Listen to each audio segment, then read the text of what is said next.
Mainly practical base ज़्यादा होगा। इसको मैं कॉम्बो फॉर्म में करवाऊंगा। कॉम्बो फॉर्म का मतलब मैं आपको थ्योरी के वीडियोस प्रोवाइड करूंगा और क्लास में हम कोशिश करेंगे कि हम चीज़ों को एक्चुअली लगाना कैसे है उस तरीके से हम इसको प्रैक्टिस करें तो इसकी यूटिलिटी ज़्यादा हो। क्योंकि दशाओं को आपको कितना भी मैं पढ़ा दूं, कितने दिनों से पढ़ा रहा हूं, मगर कर नहीं पाते। उसका रीज़न क्या है कि जो माइंड में जो कंसेप्ट ऑलरेडी बिठा रखे हैं, जहाँ से भी सीखा है, उनसे हम बाहर निकलने की कोशिश नहीं करते। तो पहली बात तो अपने माइंड को ब्लैंक कर दीजिए। आपको जो अभी तक आता है उसे भूल जाइए कि कुछ आता है रिगार्डिंग दशा। मैं जैसे बताता हूँ अभी वैसे चलना थोड़े दिन, तो हो सकता है अभी जो आपको आता है उससे काफ़ी बेटर वे में आपको अंडरस्टैंडिंग होगी दशाओं की, कि हम उनको किस तरीके से लगाते हैं। विंशोत्तरी दशा की मैं यहाँ पर बात करूँगा मेनली, पर भी क्योंकि हमारा कोर्स दशा का है फिर भी मैं आपको बताऊँगा। जो भी लोग प्रेडिक्शन करते हैं वो केवल एक दशा सिस्टम पर निर्भर ना रहे। ऐसा कहीं नहीं लिखा है कि विंशोत्तरी दशा से ही प्रेडिक्शन होती है। आपको कम से कम एक या दो और दशा सिस्टम की जानकारी होनी चाहिए। और उसमें जो मैं एडवाइस करूंगा, आप योगनी दशा और चर दशा को ऑलवेज यूटिलाइज करें जब भी आप किसी भी चीज़ के बारे में प्रेडिक्शन देने की कोशिश कर रहे हैं। उससे आपको क्या होगा, एक आसानी होगी, सिंप्लीफाई होगी आपकी जो भी प्रेडिक्शन है। वो कैसे सिंप्लीफाई होगी कि आपको विंशोत्तरी दशा सपोज समझ में नहीं आ रहा, नहीं आएगा 10 में से 5 बार क्या होने वाला है, तब हम क्या करेंगे, थोड़ा योगनी दशा से देखने की कोशिश करेंगे तो वहां से कुछ समझ में आएगा। फिर हम चर दशा से देखने की कोशिश करेंगे तो वहां से कुछ समझ में आएगा। तो वो आपको विंशोत्तरी दशा को समझाने में हेल्प करेंगी, जो बाकी एडिशनल दशाओं को आप यूटिलाइज करेंगे। त्रिभागी दशा भी है, वो भी आप यूटिलाइज कर सकते हो। स्थिर दशा है वो यूटिलाइज कर सकते हो आप। और भी कई तरीके की दशाएं होती हैं आपकी, अस्त्रियोत्तरी दशा होती है, वो भी यूटिलाइज कर सकते हो, पर उसके लिए हम नहीं जाएंगे। मैं यहाँ पर इनिशियली आपको केवल विंशोत्तरी दशा पर बेस्ड बताऊंगा कि कैसे करना है। अब विंशोत्तरी दशा के दो कंपोनेंट हैं, माइंड में बिठा लीजिए। दो कंपोनेंट है। हम सबसे पहले भागते हैं कैसा रिजल्ट मिलेगा। वो अपना आप में बहुत ही कॉम्प्लिकेटेड काम है कि क्या रिजल्ट मिलेगा। ना ये किसी से आप पूछो कभी भी, और ना अपने आप में वो करो। ये बहुत आगे एडवांस लेवल का क्वेश्चन है, क्या रिजल्ट मिलेगा। यदि क्या रिजल्ट मिलेगा हमने बता दिया तो हम एस्ट्रोलॉजर हो गए। उसके लिए जाने में बहुत कुछ सीखना पड़ेगा, क्या रिजल्ट मिलेगा। तो दशाओं में कोई भी प्लेनेट जब आपके फल या रिजल्ट देता है,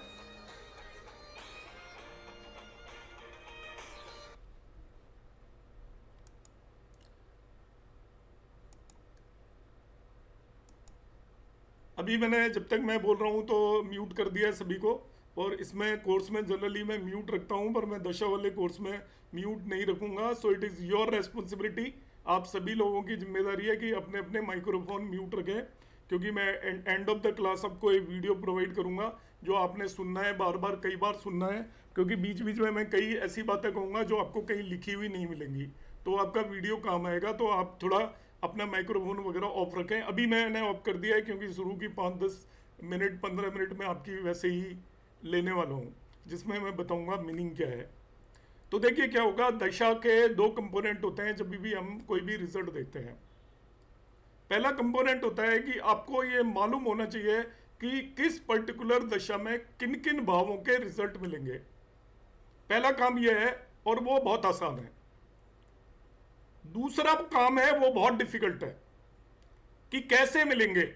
अब कैसे मिलेंगे में हजारों चीज आती हैं, और उसके लिए आपको इंटेलिजेंट होना पड़ेगा, एप्लीकेबल होना पड़ेगा, अपना माइंड लगाना पड़ेगा। मैं आपको 20 चीजें बताऊंगा, तभी भी अल्टीमेटली जब तक आप सेल्फ माइंड नहीं लगाओगे तब तक कैसे रिजल्ट मिलेंगे के आंसर कोई भी नहीं बता सकता।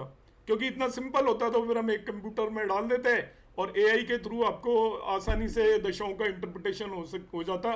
कि तो एस्ट्रोलॉजी में एआई कभी भी सक्सेसफुल नहीं होगी। उसका रीजन है यहाँ पे कोई एक जैसे नियम नहीं है।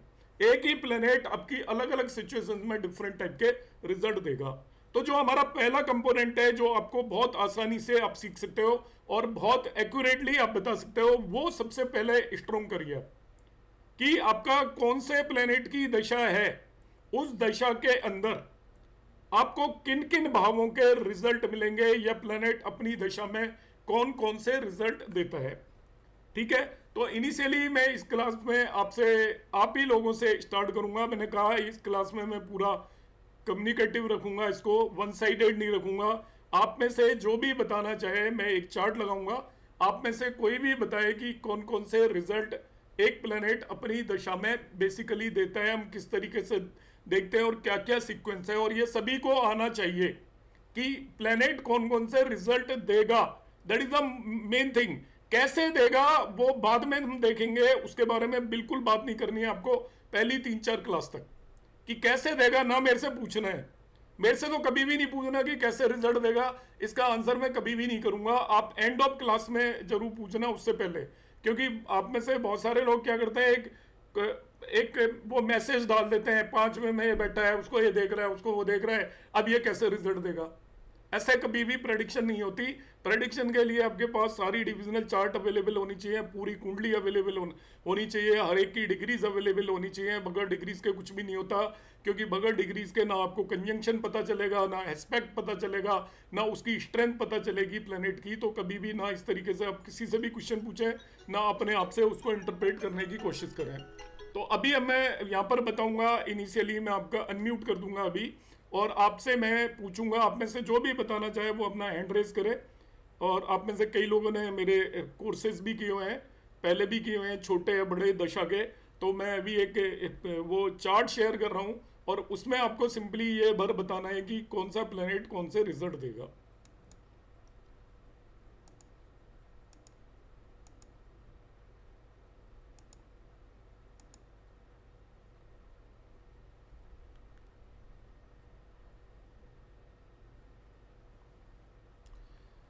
ये मैंने एक कुंडली शेयर की है, आप सबको दिख गई होगी, तो मैं अनम्यूट कर रहा हूं।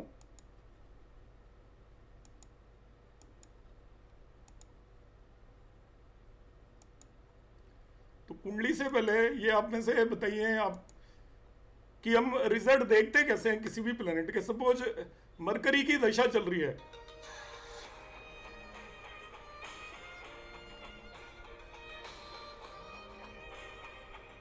तो आपको कौन कौन से रिजल्ट मरकरी की दशा के अंदर मिलेंगे, वो आप कैसे बताओगे। आप में से कोई भी आंसर कर सकता है। लॉर्डशिप में दिखा दूंगा यहाँ पर, अभी ये शेयर करूंगा मैं। हाँ, एंड्रीला मैम, और कोई भी बताना चाहे।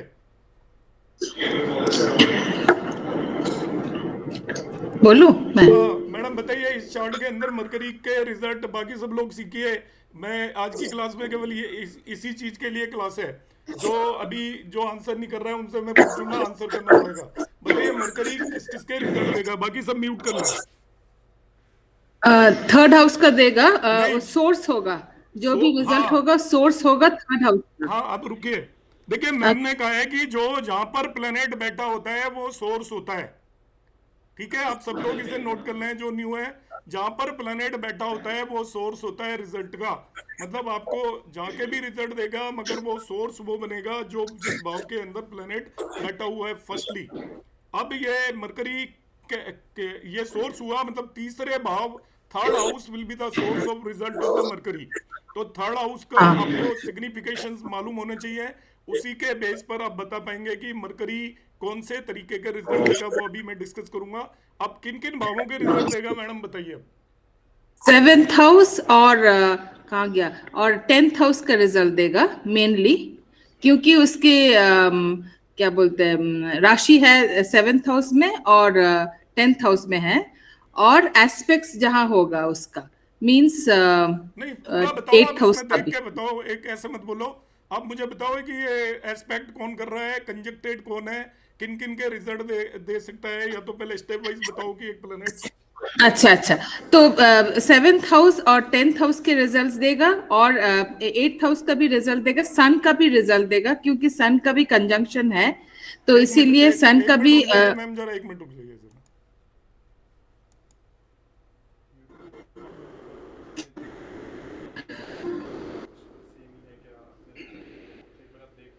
छोड़ना है दो।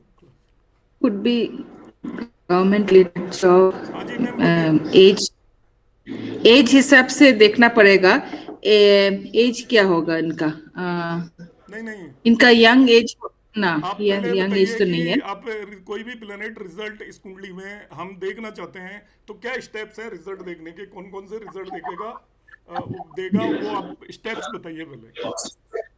पहले तो सोर्स होगा जहां वो रहेगा, where correct. It is sitting, फिर and then the mainly the results will be where its rashis are sitting, that is in the अब seventh रुकिए house. मैम, अब रुकिए, अब और कोई बोल सकता है, और कोई बोलना चाहता है?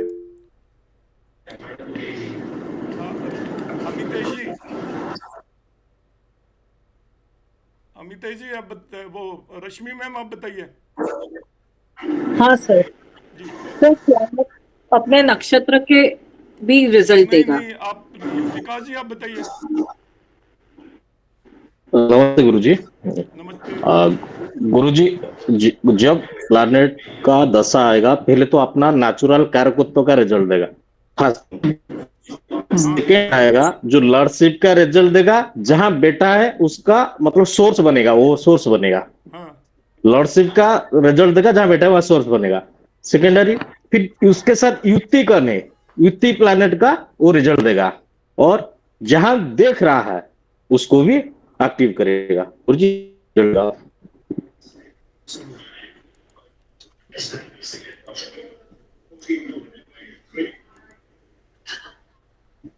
एक्सचेंज से उसका भी रिजल्ट हो सकता था, इधर एक्सचेंज प्रतीक नहीं सिंह है। जी आप बताइए। वही एक तो सोर्स जहाँ बैठा है वहाँ का फल देगा, अच्छे अपने नेचुरल कारकत का देगा, 7th का देगा, 10th का देगा, 9th हाउस का भी देगा, उसके साथ बैठा है। और उस पर दृष्टि आ रही है तो वो तो आगे बताएंगे, लेकिन ये मेनली ये देगा। आरती मैम आप बताइए। सो सैटर्न उसको एस्पेक्ट कर रहा है, एस्पेक्ट। सैटर्न एस्पेक्ट कर रहा है मरकरी को, और नहीं आप मुझे पहले सीक्वेंस बताओ। देखो आप उसको एरेटिक वे में कोई मत बताओ, मैं इसलिए पूछना चाह रहा हूँ कि आपको सिस्टम मालूम है या नहीं, किस तरीके से आप देखोगे। हम जिस तरीके से देख रहे हैं हम तो फिर कहीं किसी कंक्लूजन पर नहीं पहुंचेंगे। आपने हमको एक सिस्टम बनाना है, सिस्टमेटिक बता सकता है आप में से कोई भी, वो हैंड रेज करे केवल। सबने सही सही बताया, वो सिस्टमेटिक थोड़ा विकास जी ने बताया। पहले सर सोर्स तो थर्ड हाउस ही बनेगा, correct. And 7th and 10th house की लॉर्डशिप है, वहां के आप रुक रिजल्ट जाइए देगा। मैम, रुक जाइए रुक जाइए। और कोई किसी ने हैंड सर रेज किया हुआ है? मैं ट्राई करूं सर। अमितेश जी बताइए। सो वो प्लैनेट सबसे पहले अपने नेचुरल सिग्निफिकेशंस के रिजल्ट देगा, करेक्ट। नंबर 1। उसके बाद वो जहां बैठा है उसको सोर्स बना के जिन जिन भावों का वो लॉर्ड है उसका रिजल्ट देगा। ठीक है। तो जैसे इस वाले के, हाँ, उसके बाद किसी के साथ अगर कंजंक्शन या एक्सचेंज में हो तो उन प्लैनेट्स के भी वो रिजल्ट दे देगा। ओके। ये करेक्ट। बस इतना ही। माधुरी मैम, माधुरी मैम। हाँ जी सर, प्लेनेट सबसे पहले तो जहाँ प्लेनेट सिचुएटेड है, जहाँ बैठा है उस भाव के रिजल्ट देगा। फिर प्लेनेट की जहाँ जहाँ राशियां हैं उन भावों के रिजल्ट देगा। फिर प्लेनेट के जहाँ दृष्टि है और सूर्य के साथ है तो सूर्य का इन्फ्लुएंस होगा रिजल्ट देने में मरकरी को।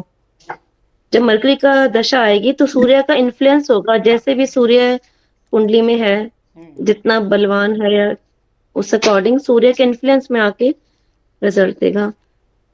चलो ठीक है। और कोई वो कुछ बोलना चाहता है तो और कोई भी अपने ओपिनियन रख दे। अग्रवाल साहब आपने हैंड रेज किया हुआ था। जी सर,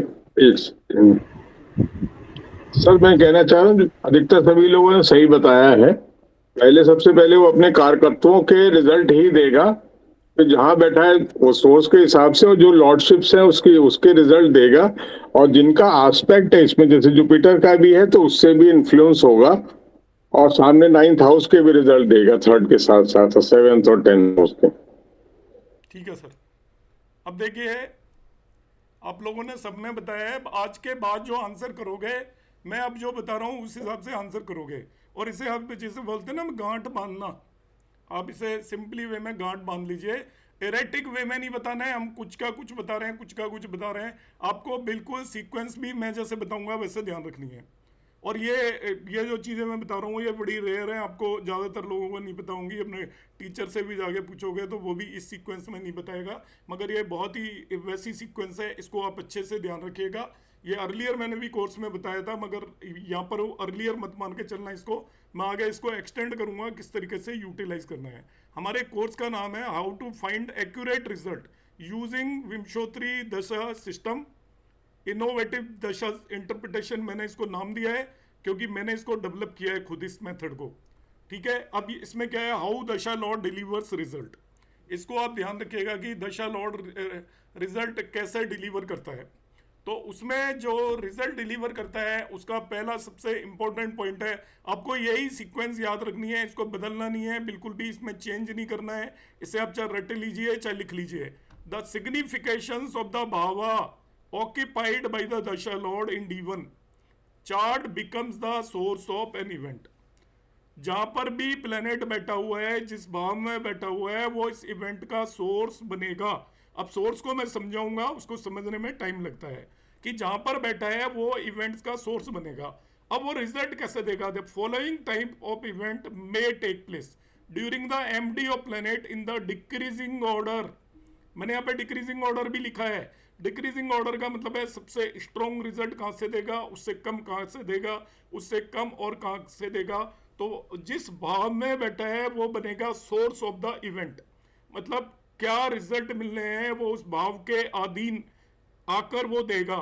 और अधीन का मतलब भी समझा दूंगा मैं। सबसे पहले और सबसे स्ट्रॉन्ग रिजल्ट किसी की भी दशा में मिलते हैं उसके नेचुरल सिग्निफिकेशंस ऑफ दशा लॉर्ड। नेचुरल सिग्निफिकेशंस क्या होते हैं आप सबको पता होने चाहिए। जिसे नहीं पता है नेचुरल सिग्निफिकेशन वो मुझे ग्रुप पे मैसेज डालेगा, मैं उसको वीडियो प्रोवाइड करूंगा कि प्लेनेट के नेचुरल सिग्निफिकेशंस क्या होते हैं। तो जैसे जुपिटर की महादशा आ गई तो जुपिटर का नेचुरल सिग्निफिकेशन आपको पुत्र कारक होता है, वो तो आपको पुत्र देगा। एजुकेशन का भी कारक होता है, आपको एजुकेशन भी दे सकता है। मान सम्मान का कारक है, मान सम्मान दे सकता है। एक्सपेंशन का कारक है तो एक्सपेंशन दे सकता है। वो आपके नेचुरली कुछ एक डिजीज का कारक है तो वो बीमारियां भी जुपिटर अपनी दशा में जब आएगी तो अपने नेचुरल कारक के रिजल्ट सबसे स्ट्रांगली देगा। मतलब जब भी किसी भी ग्रह की दशा आती है तो आप ये मानकर चलिए कि उसके नेचुरल कारकत के रिजल्ट मिलते ही हैं। इसीलिए हम कहते हैं ना कि शुक्र की दशा है तो संतान हो जाएगी, वो सॉरी शादी हो जाएगी, मैरिज क्यों हो जाएगी, क्योंकि शुक्र की दशा का मतलब भावों से कोई लेना देना नहीं, उसके सबसे स्ट्रॉन्ग रिजल्ट उसने अपने नेचुरल कारकत के देने हैं। जुपिटर की दशा है तो आपको संतान प्राप्ति हो जाएगी, क्यों, क्योंकि जुपिटर संतान का कारक है। तो आप ये मानकर चलोगे कि वो नेचुरल कारकत के सबसे स्ट्रॉन्ग रिजल्ट देता है। दूसरा देता है, और यही सीक्वेंस याद रखनी है, मैं फिर से रिपीट कर रहा हूं, भावा ओन्ड बाई दशा लॉर्ड इन D1 चार्ट। मतलब लग्न कुंडली में वो जिन भावों का स्वामी है उन भावों के रिजल्ट सेकंड नंबर पर देगा। अभी कैसे देगा इस पर कोई भी बात नहीं करेगा, अभी हम केवल बात कर रहे हैं कहां के रिजल्ट आपको मिलने वाले हैं। Third one, bhava owned by the planet which is in sign exchange with the dasha lord. तो साइन एक्सचेंज का मैंने वीडियो डाला था, उसको देख लेना जिन्होंने नहीं देखा है। तो अभी भी वो कल ही मैंने अपलोड किया था, तो यू कैन वॉच क्या होता है साइन एक्सचेंज का मतलब। तो जब साइन एक्सचेंज जिससे हो रखी है उसके भावों के भी रिजल्ट देगा वो प्लेनेट। जैसे जुपिटर का एक्सचेंज हो रखा है शनि के साथ, तो शनि के जो भाव हैं उनके भी रिजल्ट देगा, मगर खुद के रिजल्ट ज्यादा इंटेंसिटी से देगा, और जिससे एक्सचेंज है उसके रिजल्ट रिलेटिवली कम इंटेंसिटी से मिलेंगे। और चौथा, bhavas owned by the planet in conjunction with or receiving aspect from within its orbit। मतलब जिनके साथ वो कंजक्टेड है उन भावों के रिजल्ट भी आपको मिलने वाले हैं, और जिन जो उसे एस्पेक्ट कर रहे हैं विद इन ऑर्बिट उनके रिजल्ट भी आपको मिलने वाले हैं। विद इन ऑर्बिट का मैं मतलब बता देता हूं रफली। आप ये मानकर चलें कि कंजंक्शन और एस्पेक्ट हमेशा नहीं होता। कंजंक्शन और एस्पेक्ट में एक लिमिट होती है, वहीं तक आप कंजंक्शन और एस्पेक्ट मानकर चलोगे। उससे ज़्यादा यदि दूरी पर कोई भी प्लेनेट आपका बैठा हुआ है तो उसको आप ना ही कंजंक्शन मानोगे ना ही उसको आप एस्पेक्ट मानकर चलोगे। तो चलो कंजंक्शन और एस्पेक्ट की बाद में बात करूंगा मैं। तो यहाँ पर देखिए क्या है, ये एक रेंज है, ट्रेडिशनली प्लेनेटरी ऑर्बिट है, जिसको हम दीप्तांशा रेंज बोलते हैं। दीप्तांशा रेंज सभी प्लेनेट की अलग अलग होती है। सूर्य की जो दीप्तांशा रेंज है वो 15 डिग्री है, मून की 12 डिग्री है, मार्स की 7 डिग्री है, मरकरी की 7 डिग्री है, जुपिटर की 8 डिग्री है, वीनस की 9 डिग्री है और सैटर्न की 9 डिग्री है। तो अब आप ऐसा मानकर चलेंगे यहाँ पर कि कोई भी प्लेनेट यदि सूर्य से 15 डिग्री बियॉन्ड चला गया तो उसका सूर्य के साथ कंजंक्शन नहीं माना जाएगा। कोई भी प्लेनेट मून से 12 डिग्री बियॉन्ड चला गया तो मून के साथ युति नहीं मानी जाएगी। जैसे मून की डिग्री सपोज 7 है और दूसरा प्लेनेट की 20 है, तो एक ही राशि में होते हुए भी वो कंजंक्शन नहीं होगा। और कोई प्लेनेट 20 डिग्री का है और वो मून को एस्पेक्ट कर रहा है तो एस्पेक्ट भी नहीं होगा। ये ध्यान रखिएगा, इससे वेरी इंपॉर्टेंट थिंग जिसको आपने बिल्कुल भी इग्नोर नहीं करना है। क्या इग्नोर नहीं करना है कि कंजंक्शन कब होगा? जब हम कह रहे हैं कोई भी प्लेनेट अपनी दशा में उसके साथ कंजक्टेड प्लेनेट के रिजल्ट देता है। तो कंजंक्शन कब होगा? कंजंक्शन माना जाएगा जब वो प्लेनेट की degree with in this range है। मरकरी से कोई भी प्लेनेट 7 डिग्री तक है तब भी वो कंजंक्शन में माना जाएगा, और 7 से ज़्यादा डिग्री हो गया तो उसको कंजंक्शन में नहीं मानेंगे। शुक्र से कोई भी प्लेनेट 9 डिग्री में है तभी उसे कंजंक्शन में माना जाएगा, और 9 से ज़्यादा है तो बिल्कुल नहीं माना जाएगा। सैटर्न से कंजंक्शन में माना जाएगा यदि 9 डिग्री है। वन मोर थिंग, ये जैसे सूर्य से जो 15 डिग्री तक है वो कंजंक्शन में माना जाएगा, मगर वो वीक कंजंक्शन होगा। स्ट्रॉन्ग कंजंक्शन तभी होगा जब वो सूर्य से 7.5 डिग्री के पास है। बस सूर्य के केस में एक्चुअली कंबशन हो जाता है, तो सूर्य के केस में कंजंक्शन सेंटेंस यूज करने का कोई मतलब नहीं है।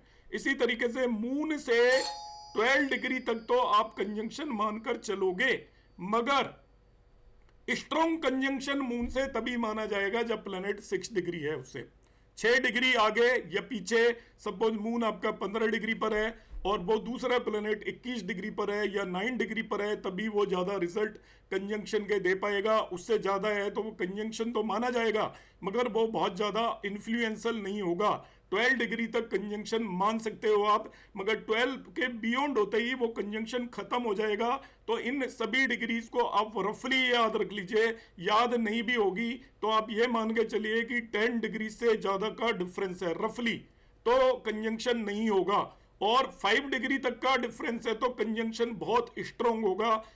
या कई लोग ऐसा कहते हैं 2 नवांशा 6 डिग्री 40 मिनट तक यदि किसी प्लेनेट के 2 प्लेनेट्स के बीच का डिफरेंस है तो वो कंजंक्शन काफी स्ट्रॉन्ग होगा, और उसके बाद वो कंजंक्शन वीक हो जाता है। और 10 डिग्री से ज्यादा यदि कंजंक्शन में 2 प्लेनेट्स के बीच में है तो आप ये मान लीजिए रफली वो कंजंक्शन नहीं है। यदि यहां पर आप देखोगे तो देखिए जो मैंने ऑर्बिट लिखा है उसमें 10 डिग्री से ज्यादा केवल सन और मून दे रखे हैं, बाकी सब 10 डिग्री से लेस हैं। तो रफली आप ये याद रख लीजिए, यदि 2 प्लेनेट के बीच में 10 डिग्री से ज्यादा का डिफरेंस है तो वो कंजक्टेड नहीं माने जाएंगे। एक प्लेनेट दूसरे प्लेनेट को एस्पेक्ट कर रहा है, मगर एस्पेक्ट में भी यदि उनका 10 डिग्री से ज्यादा का डिफरेंस है तो वो एस्पेक्ट भी नहीं माना जाएगा। तो ये आपके माइंड में बिठाइए, क्योंकि हम तब तक डिसीजन नहीं ले सकते जब तक हमें ये पता ही नहीं है कि कंजंक्शन क्या है और वो आपका एस्पेक्ट क्या है। हमें मालूम होना चाहिए कि कंजंक्शन क्या होता है और एस्पेक्ट क्या होता है, तभी हम लेंगे। तो कोई भी प्लेनेट कौन कौन से रिजल्ट देता है? वो रिजल्ट देता है सबसे पहले नेचुरल सिग्निफिकेशन, दूसरे नंबर उसके लॉर्डशिप के हाउसेस, तीसरे नंबर यदि वो किसी के साथ एक्सचेंज है तो उसके, चौथे नंबर पर जिन प्लैनेट्स के साथ कंजक्टेड है उनके भावों के, वो प्लेनेट के भावों के, और जो प्लेनेट उसे एस्पेक्ट कर रहे हैं उनके भावों के रिजल्ट भी देगा।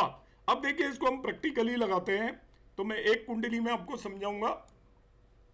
ये हमने चार्ट लिया, मैंने ऐसे ही कहा कि भाई आपका सपोज हम कहते हैं कि जुपिटर किसके रिजल्ट देगा। यहाँ पर आपसे कह दिया जाए कि भाई इसमें जुपिटर किसके रिजल्ट देगा, तो जुपिटर यहाँ पर जो सोर्स बनेगा वो होगा 7वां भाव। अभी मैं सोर्स का मतलब आपको समझाऊंगा। सोर्स बनेगा 7वां भाव, और रिजल्ट किसके देगा? तो सबसे पहले जुपिटर अपने नेचुरल कार्यकत के रिजल्ट देगा। तो आपके माइंड में कोई डाउट ही नहीं होना चाहिए जब आप जुपिटर की दशा को एनालाइज कर रहे हो। दिमाग में बिठाइए जो बात मैं बोल रहा हूँ। जुपिटर की दशा आप इस पर्सन की आप एनालाइज कर रहे हो तो आप क्या सोचोगे? जुपिटर के भावों के रिजल्ट मिलेंगे, जुपिटर के भावों के, जुपिटर के नेचुरल सिग्निफिकेशन के रिजल्ट मिलेंगे। यदि इसको संतान एक्सपेक्ट कर रहा है, वो एज है, तो हम कह सकते हैं कि संतान प्राप्ति हो सकती है इसको। जुपिटर आपको कोई भी नेम फेम भी दे सकता है आपको, जुपिटर आपको जुपिटर से रिलेटेड डिजीज भी दे सकता है। डिपेंड करेगा कि वो आपको किस एज ग्रुप में है आप, उस हिसाब से हम देखेंगे। सिग्निफिकेशन के रिजल्ट एज ग्रुप के साथ बदल जाते हैं। यदि हम यंग हैं तो कुछ और रिजल्ट हम देखेंगे, एज ज्यादा बढ़ चुकी है तो कुछ और रिजल्ट देखेंगे।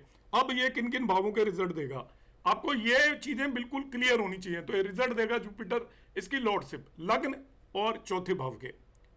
इसके बाद किसके रिजल्ट देगा ये देखेंगे। किसी से एक्सचेंज है क्या, तो एक्सचेंज मरकरी से हो सकता है, तो मरकरी से एक्सचेंज नहीं है। चौथे नंबर पर बचा क्या कि ये किसी के साथ युति में है क्या, तो हमने देखा किसी के साथ युति में नहीं है। अब ये किसी के साथ एस्पेक्ट में है क्या, तो आप कहोगे देखिए सैटर्न एस्पेक्ट, बहुत लोग मान के चलेंगे एस्पेक्ट नहीं है सैटर्न का। सैटर्न हालांकि इससे 7वें भाव में बैठा है, मगर सैटर्न की डिग्री कितनी है 29 डिग्री है, और जुपिटर की कितनी डिग्री है 7 डिग्री है। तो दोनों के बीच में कोई भी एस्पेक्ट नहीं होगा। जुपिटर सैटर्न मैक्सिमम 17 डिग्री तक होता, तभी हम एस्पेक्ट मान के चलते हैं। उससे ज्यादा यदि है तो there is no aspect at all, कोई एस्पेक्ट नहीं है। तो अब जुपिटर आपको जो रिजल्ट देगा वो लग्न के देगा और चौथे भाव के रिजल्ट देगा। और कहां बैठकर दे रहा है, 7वें भाव में बैठकर दे रहा है। आप समझिए 7वें भाव में बैठकर दे रहा है। चौथे भाव का रिजल्ट क्या होता है, चौथे भाव का रिजल्ट होता है सोर्स कौन सा हुआ 7वां भाव।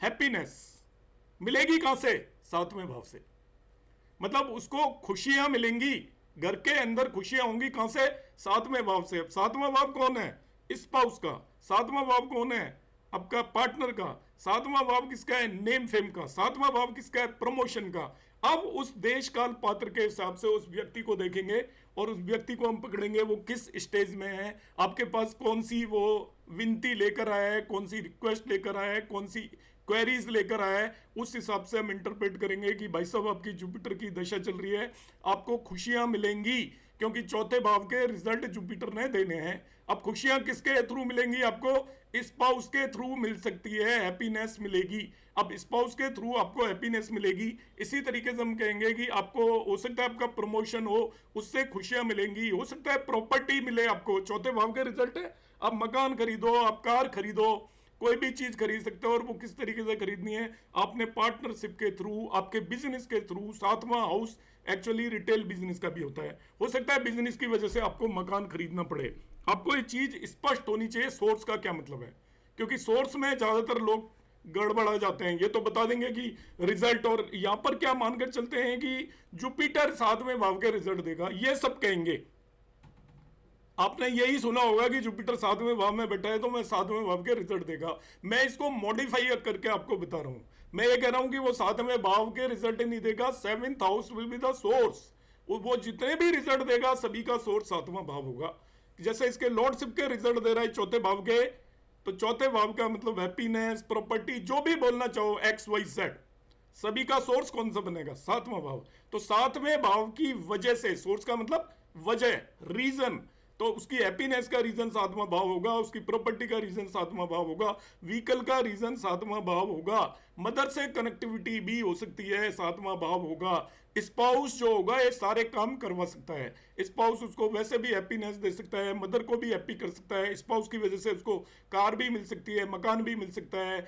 ऐसे ही बिजनेस भी ये सारी चीजें करवा सकता है। उसको बिजनेस की वजह से भी हैप्पीनेस मिल सकती है, बिजनेस की वजह से भी उसको कार मिल सकती है, मकान मिल सकता है, मदर को भी खुश हो सकते हैं, अपना घर भी बन सकता है, चौथे हाउस के रिजल्ट मिलने वाले हैं। और प्रमोशन की वजह से भी ये सारी हैप्पीनेस मिल सकती है। फर्दर वो उसको फर्स्ट हाउस के रिजल्ट मिलेंगे। फर्स्ट हाउस नेम फेम को भी रिप्रेजेंट करता है, आपकी पर्सनैलिटी के डेवलपमेंट को भी रिप्रेजेंट करता है, आपको सेल्फ को रिप्रेजेंट करता है। तो अपने बारे में कोई घटनाएं आपकी लाइफ के अंदर घटित हो सकती है, आपका नेम फेम हो सकता है, आपको हैप्पीनेस हो सकती है किसी भी तरीके की, तो वो किस, उसका सोर्स क्या बनेगा, 7वां भाव बनेगा।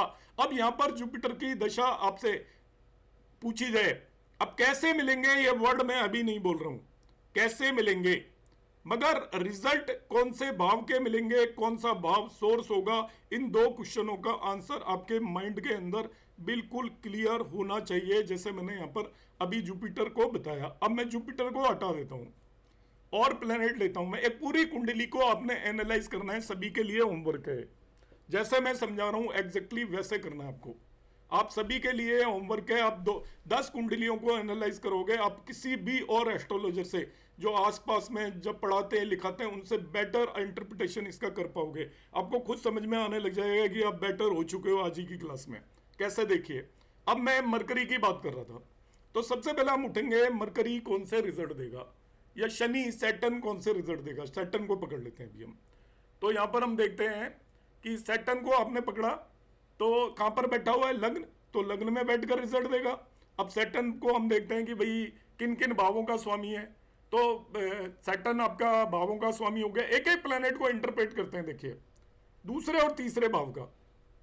तो सैटर्न सोर्स क्या होगा, जो भी रिजल्ट देगा लग्न में बैठकर, मतलब सेल्फ अपने एफर्ट से आपको रिजल्ट मिलने वाले हैं। लगने का मतलब यह है सेल्फ एफर्ट। अब रिजल्ट किसके देगा, नेचुरल सिग्निफिकेशंस के। तो सैटर्न के जो भी नेचुरल सिग्निफिकेशंस हैं उनके आपको रिजल्ट मिलेंगे। सैटर्न के नेचुरल सिग्निफिकेशंस होते हैं कि वो आपको प्रॉब्लम्स देता है, नेचुरल सिग्निफिकेशंस है इसका सैटर्न का, आप रोक नहीं सकते। ये आपको क्या है, कष्ट देगा, दुख कारक प्लेनेट है, न्याय कारक प्लेनेट है, कर्म कारक प्लेनेट है। तो ये सारी चीजें आपको देगा, परेशानियां देगा।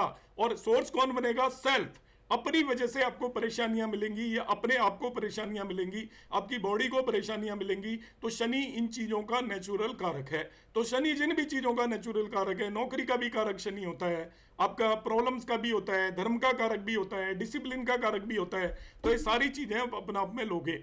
अब दूसरी चीज यहां पर हम पकड़ते हैं कि, और ये फिर सेकंड नंबर पे किनके रिजल्ट देगा, तो दूसरे तीसरे भाव के रिजल्ट देगा सेकंड नंबर पर। तो दूसरे तीसरे भाव के रिजल्ट का मतलब सेकंड हाउस और थर्ड हाउस। तो सेकंड हाउस के रिजल्ट आपको जो भी है वो मिलेंगे किससे, सेल्फ से। अब सेकंड हाउस क्या बताता है आपका, सेकंड हाउस बताता है धन, सेकंड हाउस बताता है वाणी, सेकंड हाउस बताता है परिवार। तो ये सारी चीजें आपको मिलेंगी। और सोर्स कौन बनेगी, लग्न, मतलब आप खुद सोर्स बनेंगे। तो ये सारी चीजें आप कमा के लेके आएंगे, आपको और कोई नहीं देने वाला है। थर्ड हाउस के भी आपको रिजल्ट मिल सकते हैं इसके अंदर। थर्ड हाउस आपके पराक्रम को दिखाता है, ऑनलाइन एक्टिविटीज को दिखाता है, एक्स्ट्रा हॉबीज को दिखाता है, एड ऑन एजुकेशन को दिखाता है, आपकी कोई फ्रेंचाइजी वर्क को दिखाता है, आज के समय पर वो कम्युनिकेशन, डॉक्यूमेंटेशन एटसेट्रा को दिखाता है। तो इन सभी से रिलेटेड आपको रिजल्ट मिलने वाले हैं। और सोर्स कौन बनेगा, सेल्फ। आप खुद करोगे ये सारे काम। आपको यदि ऑनलाइन कुछ काम करना है तो खुद करना पड़ेगा, एफर्ट और पराक्रम दिखाने हैं तो खुद अपने आप को एफर्ट खुद ही करने पड़ेंगे। तो ये सारे काम आपको खुद करने पड़ेंगे। तो ये आपका आ गया। अब हम देखते हैं इसका किसी से एक्सचेंज है क्या, तो एक्सचेंज जुपिटर से नहीं है। फिर हम देखते हैं इससे कोई एस्पेक्ट कर रहा है क्या, तो यहाँ पर जुपिटर एस्पेक्ट कर रहा है, मगर जुपिटर का एस्पेक्ट मैंने आपको समझा दिया कि नहीं है। तो ये अब आपको कोई रिजल्ट नहीं और कोई नहीं देने वाला। आपने शनि को लिख दिया भाई ये रिजल्ट आपको D1 से मिलने वाले हैं। अब आ जाते हैं हम अगले प्लेनेट पर, जिसको हम ले लेते हैं कि मार्स के रिजल्ट देखना चाहते हैं जी। अब हम इस कुंडली के अंदर मार्स के रिजल्ट देखना चाहते हैं। तो आपको ये देखना है कि भाई मार्स कहां पर बैठा है। मार्स इस कुंडली में दूसरे भाव के अंदर बैठा है। देखिए मैं कैसे रिजल्ट वर्ड नहीं बोल रहा हूं ना, मैं राशि देख रहा हूं, कुछ भी नहीं देख रहा हूं। कैसे पे मत जाइएगा अभी आप एकदम से बोलोगे उच्च का बैठा है, ऐसा बैठा है। अब वो चीजें कैसे का हिस्सा है, कौन से रिजल्ट देगा, किन भावों के रिजल्ट देगा, ये देखना बिल्कुल सिंपल है। और आज की क्लास में आप सब समझ के जाओगे, अपनी अपनी कुंडलियों के नोट्स तैयार करोगे आप, जैसे मैं बता रहा हूं। और इसी तरीके से आगे बढ़ोगे तो आपको हर एक क्लास में लॉट ऑफ इंप्रूवमेंट अपना आप में ही नजर आने लग जाएगा, मुझे कहने की जरूरत नहीं पड़ेगी। अब देखिए मार्स में प्रेडिक्ट करता हूं आपके सामने कि इस कुंडली के अंदर मार्स कौन से रिजल्ट देगा। तो हम कहेंगे कि मार्स जो रिजल्ट देगा उसका सोर्स होगा दूसरा भाव। अब दूसरे भाव की आपको अंडरस्टैंडिंग होनी चाहिए। दूसरा भाव होगा परिवार का भाव होता है, दूसरा धन का भाव होता है, दूसरा स्पीच का भाव होता है, दूसरा फूड का भाव होता है। इस तरीके से दूसरा जिन भी चीजों का होता है वो चीजें आपके माइंड में होनी चाहिए। अब रिजल्ट कैसे देगा, अब मार्स के साथ यहां पर गेम हो रहा है। देखिए मार्स की लॉर्ड से सबसे पहले नेचुरल सिग्निफिकेशंस। तो नेचुरल सिग्निफिकेशन में क्या होता है उसका, मार्स के जो भी होते हैं, आपका असर्टिवनेस होती है, अग्रेसिवनेस होती है, आपका ये एक तरीके से स्ट्रेंथ को भी रिप्रेजेंट करता है, बॉडी बिल्डिंग को भी रिप्रेजेंट करता है, लड़ाई झगड़ों को भी रिप्रेजेंट करता है। ये सारी चीज़ों को मार्स रिप्रेजेंट करता है। तो वो सारी चीज़ें यहाँ पर मार्स देगा। सोर्स कौन होगा, दूसरा भाव, सेकंड भाव। अब देखिए जो असर्टिवनेस है, अग्रेसिवनेस है परिवार के अंदर, क्वेरल, लड़ाई झगड़े भी परिवार के अंदर मार्स दे सकता है, क्योंकि सेकंड हाउस के अंदर बैठा हुआ है। तो जो भी एक काम करेगा सेकंड हाउस के बेस पर करेगा। सेकंड हाउस में एक्चुअली मार्स दांतों का कारक भी होता है, टीथ का कारक भी होता है। तो टीथ से रिलेटेड प्रॉब्लम भी आपको वो दे सकता है। अब यहां पर हम मार्स पर आते हैं आगे कि ये किन किन भावों का लॉर्ड है। तो यहां पर हम पकड़ते हैं ये 5वें और 12वें भाव का लॉर्ड है। अब 5वें भाव के रिजल्ट भी देगा और ये आपको 12वें भाव के भी रिजल्ट देगा। देखिए कितना सिंपल होता है इसको समझना, ध्यान से समझिएगा। 12वां भाव किस चीज का है? एक्सपेंसेस। 12वां भाव किस चीज का है? लॉस। 12वां भाव किस चीज का है? आपका हॉस्पिटलाइजेशन। 12वां भाव किस चीज का है? आपका आइसोलेशन। ये सारी किसकी वजह से होंगी? आपकी परिवार और फैमिली की वजह से, आपके स्पीच की वजह से। जेल का भी भाव होता है आपका 12वां भाव। तो ये जो रिजल्ट आपको मिलेंगे 12वें भाव के, उनका सोर्स कौन बनेगा? Second house, due to family, due to speech, due to food. अब 12th हाउस क्या है आपका? हो सकता है बहुत रेस्टोरेंट से मंगा के खाना शुरू कर दो, आपको फूड की वजह से एक्सपेंसेस करने पड़ेंगे, परिवार पे खर्चे करने पड़ जाए आपको। Second house is the source, और आपका एक्सपेंसेस किससे हो रहे हैं? आपके 12th हाउस की दशा है। साथ ही साथ में आपको दशा यहाँ पर 5th हाउस की है। तो 5th हाउस का मतलब क्या होता है? आपका 5th हाउस से आपको संतान प्राप्ति हो सकती है, मतलब एडिशन इन फैमिली। कोई भी व्यक्ति आप ऐसे संतान की तरह चाह सकते हो। आपका रोमांस हो सकता है, ये रोमांस का भी भाव है। आपकी लर्निंग हो सकती है एक्स्ट्रा ऑर्डिनरी, परिवार से लर्निंग हो सकती है, परिवार के थ्रू लर्निंग हो सकती है। आपका परिवार के थ्रू आपका फैमिली, एक्सटेंडेड कुटुंब में किसी से इस तरीके के आपके कॉन्टैक्ट हो सकते हैं। इन्वेस्टमेंट हो सकता है, सोर्स बनेगा second house. 5th house is also house of investment, share market, gambling, ये सारी चीजों का हाउसेज है। मगर उसका सोर्स कौन बनेगा? सोर्स बनेगा सेकंड हाउस। आपका परिवार, फैमिली के थ्रू आप ये सारी चीजें करोगे, फैमिली की वजह से सारी चीजें करोगे। वजह से, reason, source is second house. Investment क्यों करोगे? आपको शेयर मार्केट में क्यों पैसे लगाने हैं? क्योंकि परिवार का आपके ऊपर प्रेशर होगा। Second house is the source. सोचोगे मैं ज्यादा पैसे कमा लेता हूं, खर्चे ज्यादा कर रहे हो परिवार पर, लॉस की भी दशा चल रही है, एक्सपेंसेस कर रहे हो, तो एक्सपेंसेस कर रहे हो तो आपको लगेगा चलो इन्वेस्ट करते हैं। तो ये सेकंड हाउस सोर्स हुआ। अब आ जाते हैं तीसरे पॉइंट पर, क्या इसका किसी से एक्सचेंज है क्या? तो हमने देखा एक्सचेंज नहीं है। तो अब चौथे पॉइंट पर आ जाते हैं, इसका किसी के साथ युति, कंजंक्शन है क्या? तो राहु के साथ इसकी युति नहीं है, क्योंकि राहु 22 डिग्री पर बैठा है, मार्स 7 डिग्री पर बैठा है। अब वीनस के साथ इसकी आप युति मान सकते हो, स्ट्रॉन्ग युति तभी मान के चलिए जब 5 डिग्री से कम हो। स्टिल वीनस के साथ इसकी आप युति मान लीजिए। तो अब वीनस के भावों के रिजल्ट भी मार्स अपनी दशा में देगा। अब वीनस के भाव कौन कौन से हैं? वीनस का भाव हो गया आपका 6ठा, और वीनस का भाव हो गया आपका 11वां। तो 6ठे और 11वें भाव के रिजल्ट भी मिलेंगे। और सोर्स कौन बनेगा? Second house. तो 6ठा भाव क्या है आपका? डिस्प्यूट। 6ठा भाव क्या है आपका? डेट। 6ठा भाव क्या है आपका? जो भी लीगल प्रॉब्लम, डिजीज। अब देखिए को रिलेट करोगे, आपका पूरा सेंटेंस बनता चला जाएगा। अभी एक खर्च करके आ रहा था 12वें भाव की वजह से, इन्वेस्टमेंट भी कर रहा है एक 5वें भाव की वजह से। अब जब खर्च भी कर रहा है, इन्वेस्टमेंट भी कर रहा है, तो इसको डेट लेनी पड़ेगी, पक्का है ये बात। और फैमिली की वजह से, फैमिली के अंदर रहेगा तो वहां पर डिस्प्यूट भी होंगे, आर्ग्यूमेंट भी होंगे, सारी की सारी चीजें। इसको नौकरी भी करनी पड़ेगी। 6th house is the source. तो ये हो सकता है कुछ नौकरी करनी पड़े, इसको अलग से कुछ सर्विसेज करनी पड़े जिससे इसकी कुछ अर्निंग हो।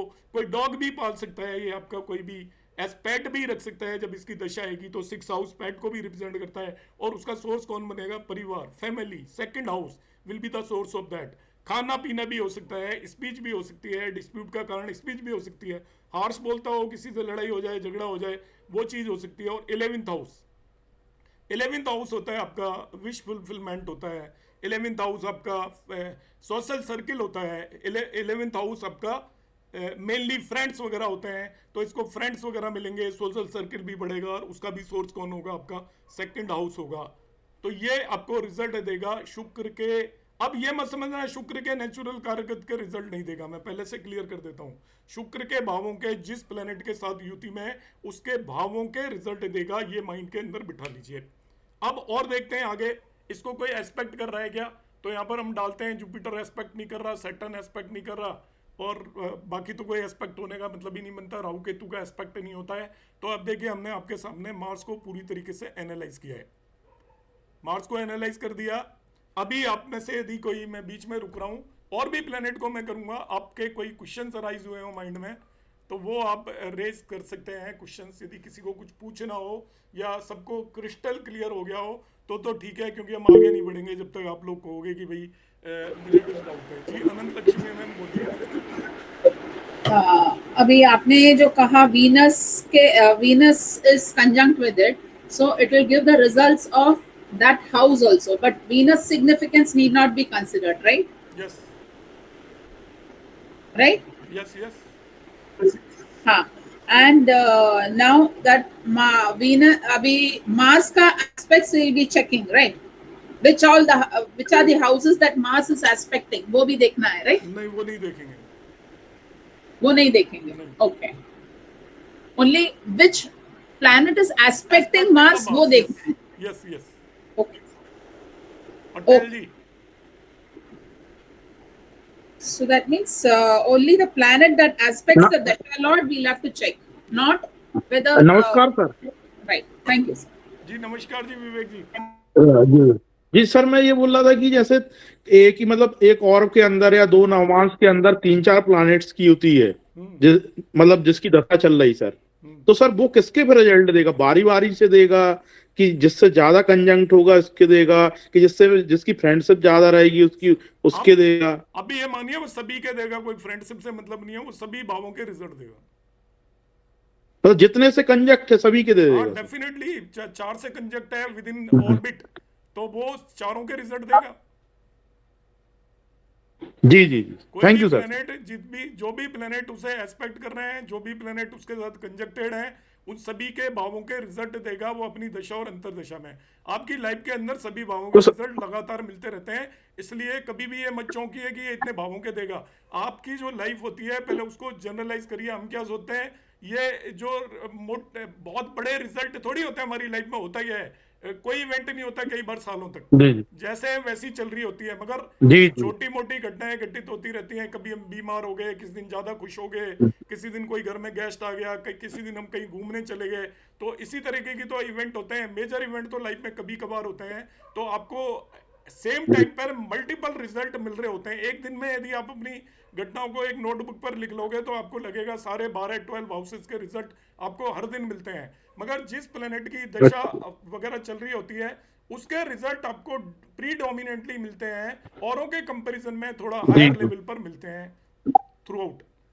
जी जी, नहीं सर, मतलब इसका सीक्वेंस रहता है, जैसे कई बार क्या बच्चे के जन्म के लिए आता, मैरिज के लिए आता, तो वो प्रिडिक्ट करनी पड़ती है, तो वही मैं पूछ रहा था कि सीक्वेंस भी रहता है क्या इसका? देखो उस जगह से मत जाइए, अभी जो मैं बता रहा हूँ वहीं पर रहिए, नहीं तो वही फिर हम वही जी जी ठीक है सर, आप ना कुछ सीखोगे ना मैं कुछ सिखा पाऊंगा, क्योंकि आप सब लोगों को जी जी okay sir, thank you sir. निकाल दो दिमाग से। अभी जो मैं बता रहा हूँ उसमें कोई डाउट हो तो वो पूछो, आप अपने क्वेश्चन मत रेज करो। उसका रीजन है कि फिर जी जी सर, बस यही था सर। आप ब्लैंक कर दो अपने आप को। सभी लोगों से रिक्वेस्ट है कि आप अपने दिमाग में जो है उससे ब्लैंक कर दो। हाइपोथेटिकल क्वेश्चन मत क्रिएट करो कि 5 प्लैनेट देख रहे हैं, 2 का कंजंक्शन है, वो स्ट्रॉन्ग हो गया, वीक हो गया। मैंने कोई बात ही नहीं की, ना मैंने कोई स्ट्रेंथ की बात की है, ना वीकनेस की बात की है। अभी एक बेसिक जब हम ABCD ABCD पर रुको। जी सर, जी सर, जिंदल साहब thank you sir. One more. Sir नमस्ते। सर मेरा ये क्वेश्चन है कि एक ही हाउस में मून और सैटर्न है, उनका डिग्री का 10 डिग्री का डिफरेंस है, तो इसका मतलब ये हुआ कि जब मून की दशा चलेगी तो वो सैटर्न के रिजल्ट देगा, जब सैटर्न की दशा चलेगी वो मून में नहीं देगा, यही मतलब हुआ ना जी इसका? क्यों? ये मून का कंजंक्शन 12 डिग्री का 7 डिग्री पे होता है, मान लो दोनों का डिफरेंस 10। वो मैं अब थोड़ा सा क्लियर कर दूंगा। कंजंक्शन एक दूसरे का मिलके देखा जाता है, ये थोड़ी है एक दूसरे को कंजंक्शन है दूसरे इसको नहीं करेगा। जब हम सैटर्न और मून का अपने एग्जैक्ट डिग्री यदि आप याद रखना चाहते हो तो याद रखिए, मैं आपको आंसर दे देता हूँ। मैंने रफली बता दिया है, क्योंकि एग्जैक्ट डिग्री ना किसी को याद रहती है और ना यूटिलाइज होते हैं। मैं आपको रफली बता देता हूँ। यहाँ पर ये मैंने स्क्रीन शेयर की है। सपोज सैटर्न मून का कंजंक्शन है, दोनों की डिग्री को ऐड कर लीजिए, एवरेज निकाल लीजिए। Okay sir. 21 आ रहा है तो 10.5 डिग्री तक है, यदि उनके बीच में गैप तो वो कंजक्टेड माने जाएंगे। ठीक है sir, thank you.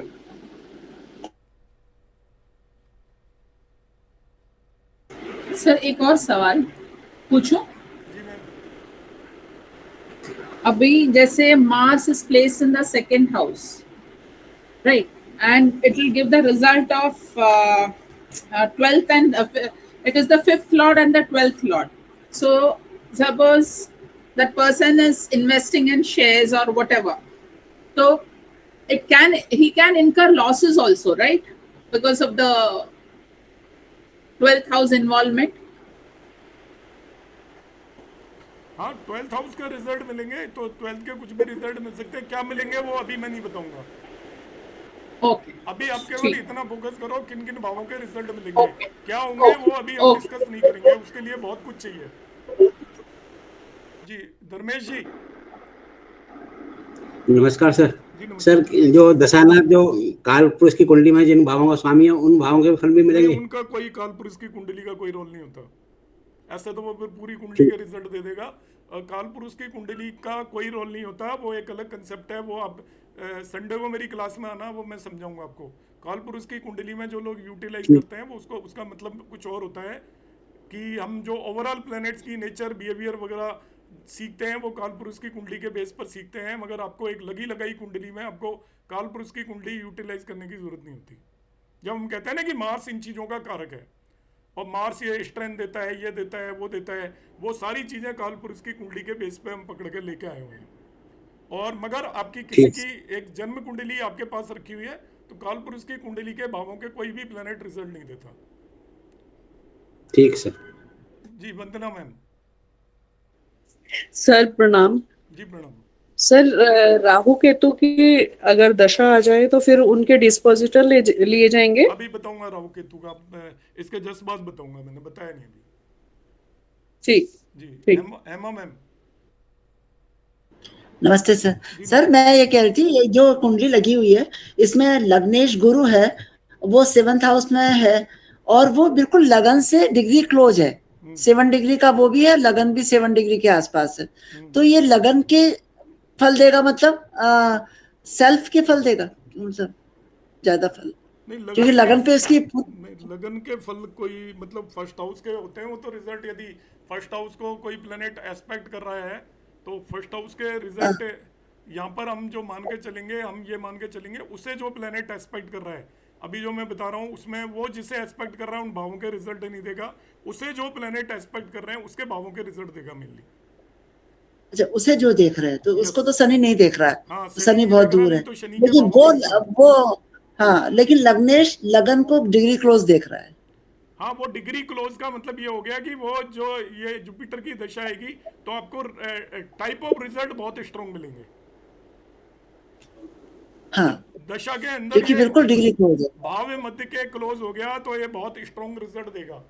Ji Neelam ma'am. अपनी दशा। Thank you sir. Sir hello sir, मैं बोलूं?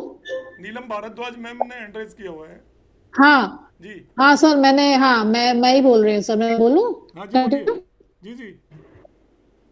हाँ सर, आपने जो एस्पेक्ट्स का और कंजंक्शन का बताया तो इसके अंदर ना आपका ही एक पुराना वीडियो, मैंने उसके नोट्स ले रखे हैं, तो उसमें शायद स्पेशल वो था जिसमें आपने बोला था कि जो क्रूर ग्रह होते हैं वो डिग्री का देखना पड़ता, सामने वाले उसको एक्सपेक्ट कर रहे हैं, मगर जो शुभ ग्रह होते हैं वो पूरे हाउस को कहीं पर भी होगा उसको एक्सपेक्ट करते हैं और अच्छा रिजल्ट दे सकते हैं। तो इनमें से कौन सा सर एप्लीकेबल है? अभी आप इसको जो अभी मैं बता रहा हूँ उसको आप कंसीडर कर लें कि हम क्या करते हैं। देखिए वो अच्छा। इसलिए बनाया है कि जैसे ये उसका मतलब भी कुल मिला के ऐसा ही है कि हम क्या करते हैं कि शनि बैठ गया लग्न में, अब हम सीधा मान लेते हैं कि वो 7वें भाव को देख रहा है, 3रे को देख रहा है, 10वें को देख रहा है, सब लोग ऐसे ही करते हैं। वो डिग्रीज वगैरह तो कंसीडर ही नहीं करते हैं कि वो भाव मत के कितना क्लोज है। अभी जैसे मैडम कह रही थी कि जुपिटर लग्न को एस्पेक्ट कर रहा है, डेफिनेटली जुपिटर लग्न को एस्पेक्ट कर रहा है, बहुत स्ट्रांगली एस्पेक्ट कर रहा है, तो लग्न पर जो भी प्रॉब्लम आएगी जुपिटर उसको प्रोटेक्ट करेगा लग्न को, हम ऐसा मान के चलेंगे। मगर जो सैटर्न है वो उसको जो अपोजिट भाव पे उसका 7वें भाव पर कोई असर नहीं होगा, क्योंकि 7th हाउस का भाव मध्य 7 डिग्री है और सैटर्न की डिग्री 29 है, तो 7th हाउस पर भी कोई असर नहीं होगा। सैटर्न का ये मतलब था उस वीडियो का। जी जी, थैंक यू सर। और सर ये इसका रिकॉर्डिंग मिलेगा सर, जो आज की क्लास है? हर एक क्लास की रिकॉर्डिंग और आपको पीडीएफ मिलेगी। जी thank you sir. Mona ma'am. नमस्ते सर। जी नमस्कार।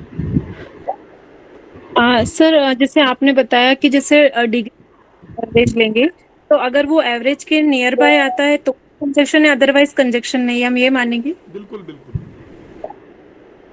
ठीक ठीक, thank you. Neelam Kolatkar ma'am. हाँ सर, प्लैनेट जहाँ बैठेगा, जिस राशि में बैठेगा वो राशि के भी सिग्निफिकेशंस वो उठाएगा ना। रिजल्ट में देखेंगे मैम, वो टाइप ऑफ रिजल्ट में अभी टाइप नहीं, ओ अभी ओके किन किन भावों के रिजल्ट देगा ये केवल क्लियर करिए, टाइप में देखेंगे वो सब, उच्च नीच ओके शत्रु राशि किस राशि में, वो हम देंगे टाइप ऑफ रिजल्ट। जी ओके, थैंक यू सर। नमस्कार सर। मैं चूंकि बार बार हैंड रेज डाउन कर रहा था क्योंकि और लोग पूछ लेते थे तो मैं डाउन कर देता था। एक प्रश्न बस अटक गया है। आपने जैसे बताया कि ग्रह जहां बैठता है वो वहां सोर्स बनता है, और फिर 4 चीज बताएं कारक तत्वों का, जिनका लॉर्ड है, जिनके साथ एक्सचेंज है, और जिनके केस में आपने बताया कि साथ में बैठा है या जो ग्रह उसे आस्पेक्ट कर रहा है। क्या सर इसमें यह भी है कि ये ग्रह जहां देखे उन भावों के भी रिजल्ट देगा? उनको इन्फ्लुएंस करेगा, बताऊंगा मैं आगे टाइप ऑफ रिजल्ट में।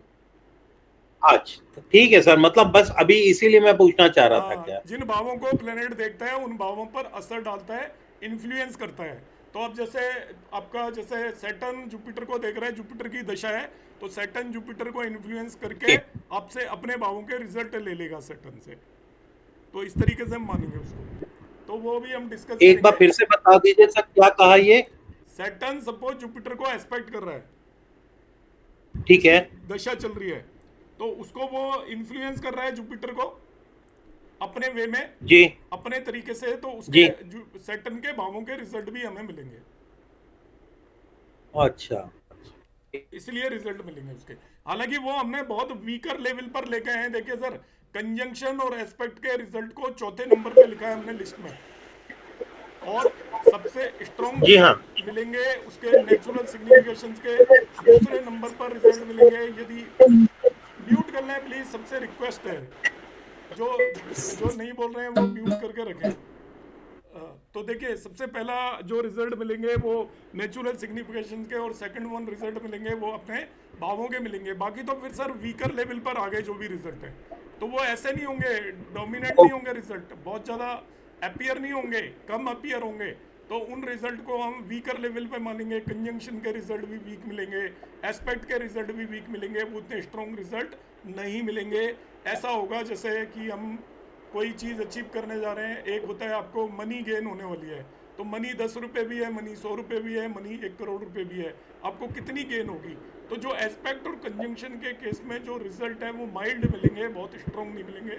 सबसे स्ट्रॉन्ग रिजल्ट मिलते हैं अपने नेचुरल सिग्निफिकेशन, और सेकंड नंबर पर उसके जिन भावों का वो लॉर्ड है। बाकी सभी के जो भी रिजल्ट मिलते हैं वो कंपैरेटिवली काफ़ी वीक होते हैं इन स्ट्रेंथ। ये है इसका मतलब। Okay, thank you sir. चलो मैं अभी ये आपको क्लियर हो गया होगा राहु केतु, और मैं बता देता हूँ, और राहु केतु को मैं एक्सप्लेन करता हूँ। सबसे कॉम्प्लिकेटेड है, मगर राहु केतु आज के बाद आपको आना चाहिए सबको, राहु केतु का, क्योंकि कोई कॉम्प्लिकेशन नहीं है, बिल्कुल सिंपल है। पहला नियम दो तरीके से मैं बताऊंगा। फर्स्ट नियम राहु केतु का आप ये मान के चलिए कि राहु और केतु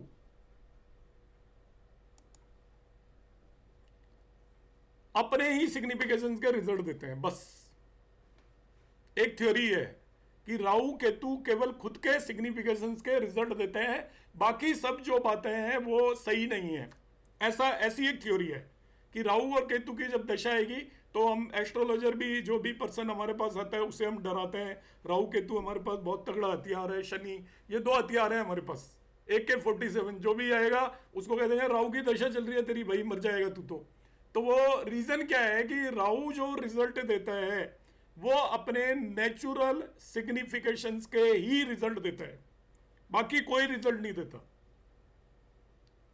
दूसरी थ्योरी, ये पहली थ्योरी मैंने बता दी आपको, तो आप ये तो मान ही लीजिए कि राहु केतु की दशा आएगी। उसमें क्यों डराया जाता है, क्यों डरना पड़ता है? क्योंकि राहु आपको सभी चीजों की शुरुआत करवाता है आपकी लाइफ के अंदर, अच्छी और बुरी। आपके अंदर एक होता है साहस, एक होता है दुस्साहस। तो राहु का काम होता है दुस्साहस डालना। आप ऐसी जगह पर भी कूद जाओगे, 10 लोग आपके सामने लड़ने आ गए, आप सोचोगे मेरे में तो बड़ी ताकत है, 10 से लड़ पड़ोगे, वो हो गया दुस्साहस। और 1 या 2 से लड़ रहे हो तब साहस की जरूरत होती है। इसी तरीके से आप एक अच्छा खासा बिजनेस कर रहे हो तो राहु क्या करेगा, अब ये बिजनेस तो मेरा सेट ही है, मैं कोई दूसरा बिजनेस करता हूँ, और वो नया बिजनेस आपसे शुरू करवा देगा, और हो सकता है पुराना भी डूब जाए उस चक्कर में, और वो हो सकता है बहुत बड़ा भी हो जाए, क्योंकि जब तक आप शुरू नहीं करोगे तब तक आगे नहीं बढ़ोगे। तो राहु जिसको कहते हैं ना बोथ साइड, वो है इसमें डबल साइडेड स्वॉर्ड है, वो आपको कहीं से भी काट सकती है और कहीं से भी आपको आगे बढ़ा सकती है। तो राहु के बारे में ये है कि it is the beginning of anything.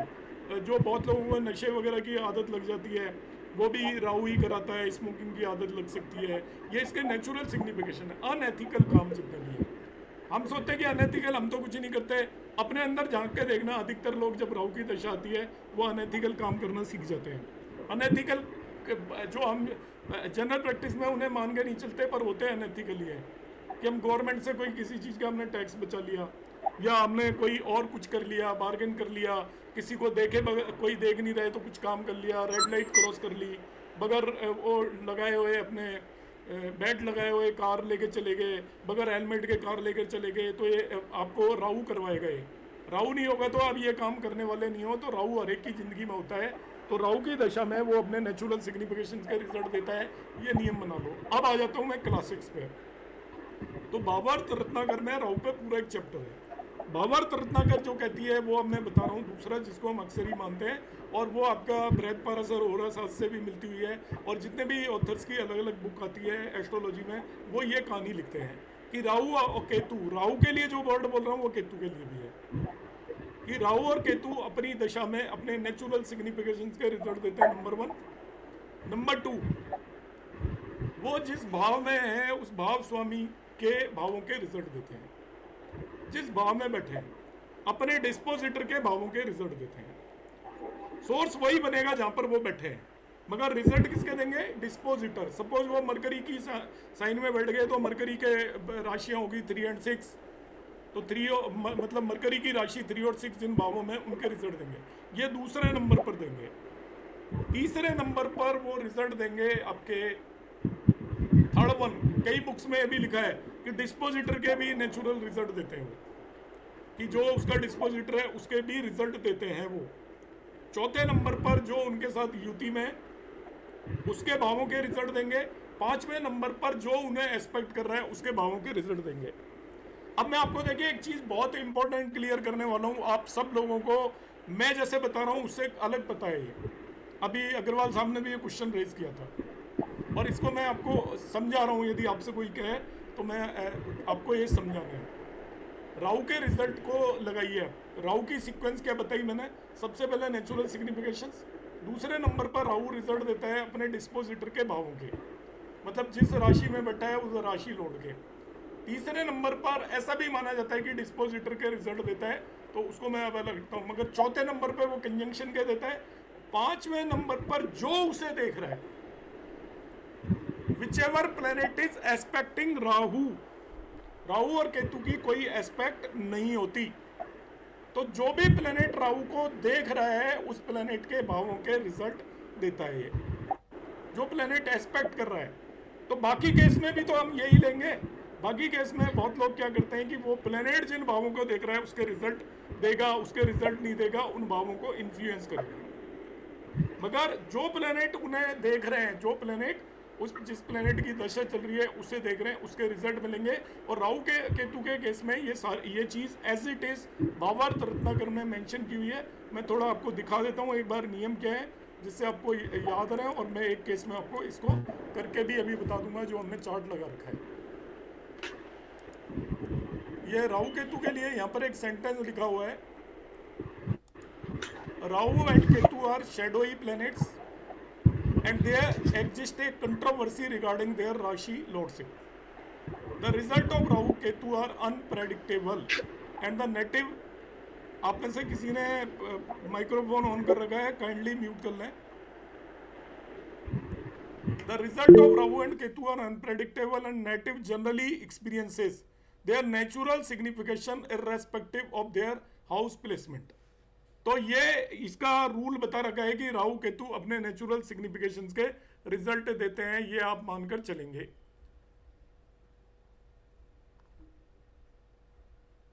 बाकी के जो रूल हैं वो मैंने आपको बताए हैं कि राहु केतु के केस में हम क्या क्या देखते हैं, वो किन किन चीज़ों के रिजल्ट देंगे, वो भी मैं 1 मिनट आपको दिखा देता हूँ PDF में।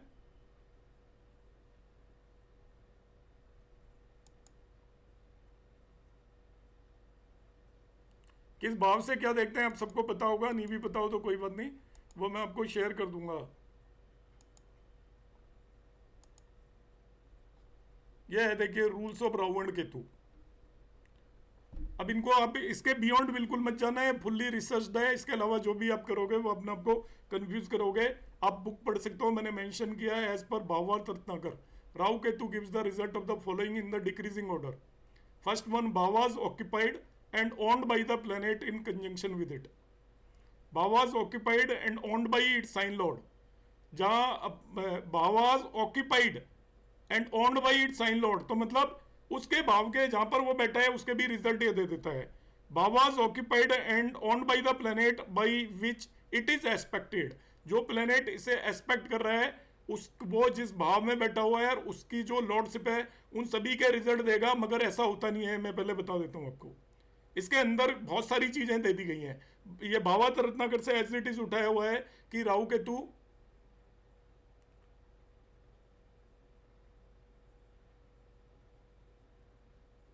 नहीं, ये यही ऑर्डर है उसके अंदर, नंबर 2 नंबर 1 पे नहीं है। It is the same sequence में दिया हुआ है, वही लिया हुआ है। एज पर Bhavartha Ratnakara Rahu Ketu give the result of the following in the decreasing order. First one ये देगा bhavas occupied and owned by the planet in conjunction with it, सबसे ज्यादा इन्फ्लुएंस कंजंक्शन वाले का होगा। Second one, bhavas occupied and owned by it sign lord, तो मतलब जो इसका साइन लॉर्ड जहां पर भी बैठा हुआ है और जिनकी उसकी लॉर्डशिप है। Third one, bhavas occupied and owned by the planet by which it is aspected. Now if multiple planets are in conjunction with Rahu Ketu, एक से ज्यादा है, then it will give the result of the planet more prominently which is degree wise placed closer to it. The same can also be said for the planet aspecting it. मतलब बहुत सारे planet आपको इसे देख रहे हैं, बहुत सारे प्लेनेट युति में हैं, तो आप ये मान के चलिए कि जो डिग्री वाइज क्लोज प्लेनेट इसको एस्पेक्ट कर रहा है या युति में है उसी के मेनली रिजल्ट ये देगा। तो राहु केतु के बारे में सभी तरीके की एस्ट्रोलॉजी में बहुत ज्यादा कंफ्यूजन है। अब मैं आपको फाइनली बता रहा हूं कि हमें क्या देखना है। ये तो मैंने आपको रूल बता दिया है, फाइनली राहु केतु के लिए हमें क्या देखना है वो मैं आपको क्लियर कर देता हूं। नंबर 1, जहां पर बैठे हुए हैं वो सोर्स होगा, उसके रिजल्ट देने हैं, और डिस्पोजिटर का जो दूसरा भाव है उसके भी रिजल्ट देगा। जैसे राहु के यहाँ पर आपको रिजल्ट देखने हैं, तो राहु बैठा हुआ है आपके सेकंड हाउस के अंदर, तो सेकंड हाउस तो सोर्स बन जाएगा, और राहु का डिस्पोजिटर है यहाँ पर शनि, तो शनि के भावों के रिजल्ट ये देगा। ये आपका शनि का डिस्पोजिटर के भाव हो गए दूसरे और तीसरे, बस। इसके अलावा अब राहु के साथ युति में कौन है, इस केस में राहु के साथ कोई भी युति में नहीं है। राहु की कोई वो नहीं होती, आपकी रेंज नहीं होती, दूसरे प्लेनेट की रेंज के विदिन यदि राहु आ रहा है तभी युति में माना जाएगा, अदरवाइज युति में नहीं माना जाएगा। राहु केतु की कोई भी रेंज नहीं होती एस्पेक्ट की, क्योंकि इनका एस्पेक्ट भी नहीं होता। तो ये आपका जैसे वीनस की रेंज के बियॉन्ड जा रहा है, तो यहाँ पर ये वीनस के रिजल्ट नहीं दे रहा है। यदि ये कंजक्टेड होता तो वीनस के भावों के रिजल्ट भी देता, और इससे कोई एस्पेक्ट कर रहा है कि यहाँ पर, तो हम यहाँ पर जाकर देखते हैं तो इसको कोई भी प्लेनेट एस्पेक्ट नहीं कर रहा है। यदि एस्पेक्ट यदि कर रहा होता प्लेनेट तो उसके भावों के रिजल्ट भी ये देता। केतु के केस में देख लेते हैं क्या इससे कोई कर रहा है क्या। केतु को भी यहाँ पर बाय द वे कोई नहीं कर रहा। और कोई एक कुंडली ले लेता हूं मैं राहु केतु को समझाने के लिए।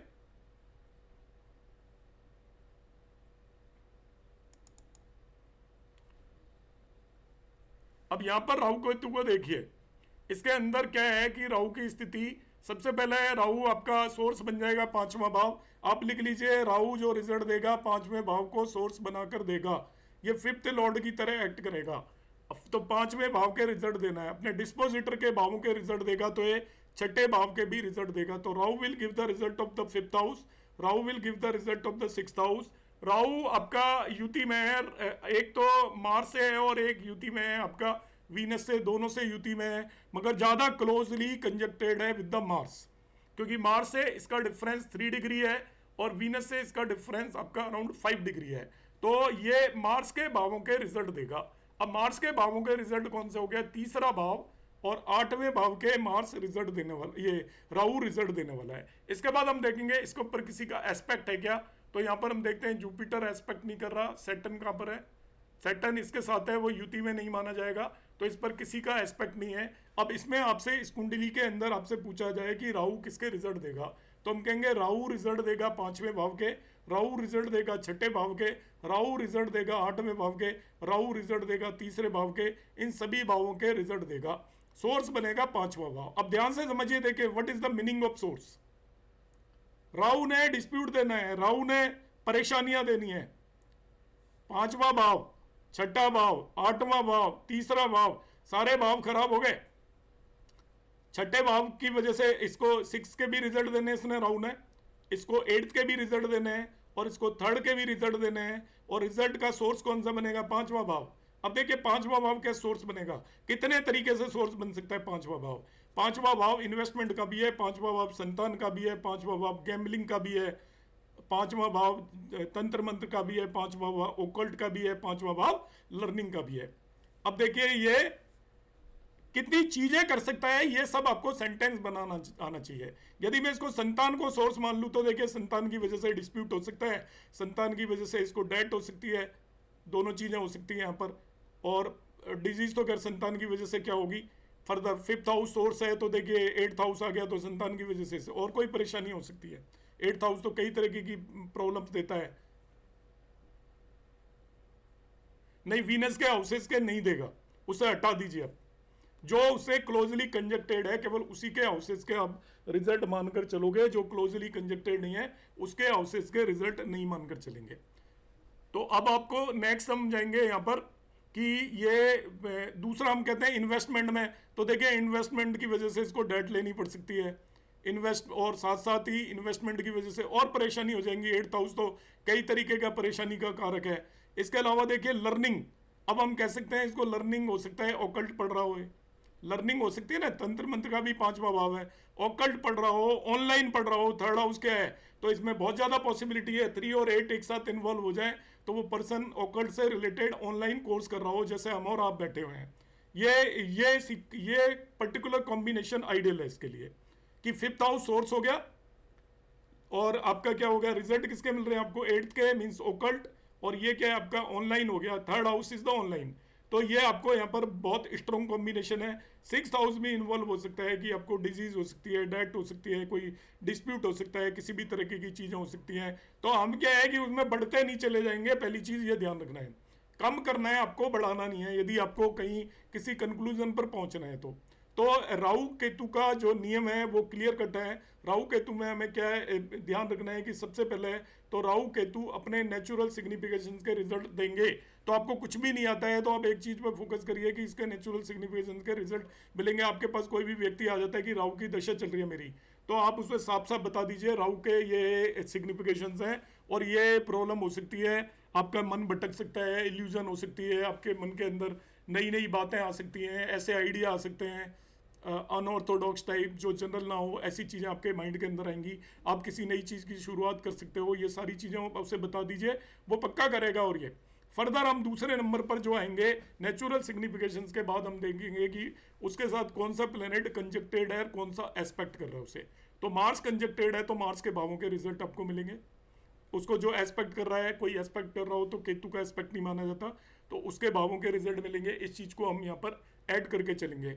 इसके बाद अब कंजंक्शन में मैंने पहले ही क्लैरिफाई कर दिया था, तो आप इसको क्वेश्चन को रेज मत करना कि कई सारे एस्पेक्ट कर रहे हैं और कई सारे कंजक्ट कर रहे हैं, तो आपको जो हमें वो रिजल्ट चाहिए जो मेनली अपीयर होंगे, हमें वो रिजल्ट नहीं चाहिए। रिजल्ट तो पूरी कुंडली में जब किसी की भी दशा चलती है सभी 12 भावों के रिजल्ट मिल जाएंगे घूम फिर के। अभी मैं आगे बताऊंगा आपको, नवांश को ऐड करूंगा तो और भी मिल जाएंगे, मगर आपको ये ध्यान रखना है कि जो अपीयर होते हो वैसे रिजल्ट हमें देखने हैं, यह नहीं कि जो अपीयर नहीं होने हो। क्योंकि आप माइंड में क्लियर करिए, जब आप एस्ट्रोलॉजी कर रहे हो तो ये माइंड में रखिए कि केवल जो आपको दिख रहे हैं वही रिजल्ट नहीं मिल रहे। हर इंसान की लाइफ में सभी 12 भावों के रिजल्ट रोजाना मिलते हैं।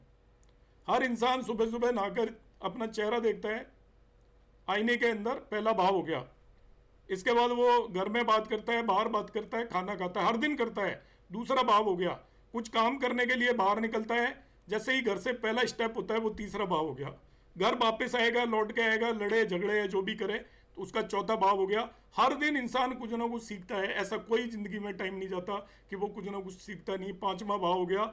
छठे भाव में या तो वो कोई डिसिप्लिन में होगा या किसी न किसी से उसका डिस्प्यूट होगा, किसी से कुछ उधार ले लेगा, किसी की कुछ उधार दे देगा, छठे भाव का इन्वॉल्वमेंट डेफिनेटली आएगा। चाहे अपने ग्रोसरी वाले से उधार मंगा लोगे तो भी वो 6th हाउस का इन्वॉल्वमेंट हो गया। 7th हाउस आपका कोई न कोई पार्टनर होगा, आपकी वाइफ होंगी, हस्बैंड होंगे या और किसी तरीके का कोई पार्टनर होगा या आपका कोई एक्सपोजर होगा पब्लिक के अंदर, वो डेली होता है। 8वां भाव आपके माइंड के अंदर किसी न किसी तरीके की कोई न कोई परेशानी होगी। 9वां भाव आपको पिता से कोई लिंक होगा, आपके पिता से बातचीत होंगी, गुरु से बातचीत होंगी, आप किसी तरीके की कोई लर्निंग कर रहे होंगे, कोई स्पिरिचुअल काम कर रहे होंगे, डेली कर रहे होंगे, सुबह पूजा पाठ करके जाते हैं हम, 9वां भाव इन्वॉल्व हो गया। 10th हाउस आप कोई भी काम करने जा रहे हो तो वो इन्वॉल्व हो गया। 11th हाउस आपके मन में हमेशा इच्छाएं होती हैं, कुछ ना कुछ इच्छाएं आपकी हमेशा हो जाएंगी, और कुछ नहीं तो आप कुछ रास्ते से निकल रहे हो तो कुछ खाने की इच्छा हो जाएगी, किसी की गाड़ी देखकर उसे देख के कुछ इच्छा क्रिएट हो जाएगी। 11वां भाव हमेशा चलेगा, आपको फ्रेंड से मिले हुए, आप पार्क में जाओगे तो मिलोगे, ऑफिस में जाओगे तो मिलोगे। और 12वां भाव आपको कुछ ना कुछ डेली खर्च करना पड़ता है। तो आपकी लाइफ के अंदर ये बिल्कुल भी मत रखिए दिमाग में कि आप के कोई भी ऐसा भाव है जिसके घटनाएं आपके साथ घटित नहीं होती। डेली दिन भर में 20 बार हर भाव से रिलेटेड घटनाएं घटित होती हैं। मगर जो एस्ट्रोलॉजर का काम होता है वो मेजर इवेंट्स को प्रेडिक्ट करना होता है, माइनर से इवेंट को प्रेडिक्ट करना नहीं होता। हम जो बात कर रहे हैं वो मेजर इवेंट, ऐसे इवेंट जो रोज नहीं घटते, ऐसे इवेंट जैसे आपको हम कहेंगे एक्सपेंस हो रहा है। अब रोजमर्रा का एक्सपेंस तो एक्सपेंस है, मगर आप कोई मेजर एक्सपेंस कर रहे हो। सपोज मेजर एक्सपेंस देशकाल पात्र के हिसाब से है, किसी व्यक्ति के लिए हो सकता है 5,000 रुपये भी मेजर एक्सपेंस हो, किसी के लिए 50 लाख भी मेजर एक्सपेंस ना हो, तो पर्सन को अपना महसूस होगा कि मेरे बहुत ज़्यादा बड़े खर्चे हो गए इस पर्टिकुलर पीरियड के अंदर। लर्निंग हम रोज करते हैं, मगर एक मेजर लर्निंग है कि मैंने ये एक पर्टिकुलर विद्या सीख ली, वो है लर्निंग। इन्वेस्टमेंट हम रोज छोटा मोटा कुछ ना कुछ कहीं ना कहीं करते रहते हैं। बैंक में 1,000 रुपये भी जमा कराए, वो भी एक इन्वेस्टमेंट है, उस पर भी हमें सेविंग अकाउंट से कुछ ना कुछ मिलता है। मगर हमने मेजर कहीं कुछ खरीद लिया, वो मेजर इन्वेस्टमेंट हो गया। कोई बड़े शेयर खरीद के पटक दिया, वो मेजर इन्वेस्टमेंट हो गया। तो ऐसी चीजें हमें प्रेडिक्ट करके नेटिव को बतानी है, ना कि हम उस चक्कर में पड़ जाए कि इसके भी देगा, उसके भी देगा, उसके भी देगा। उन्हें रिड्यूस करिए, ज्यादा दूर तक नहीं जाना है।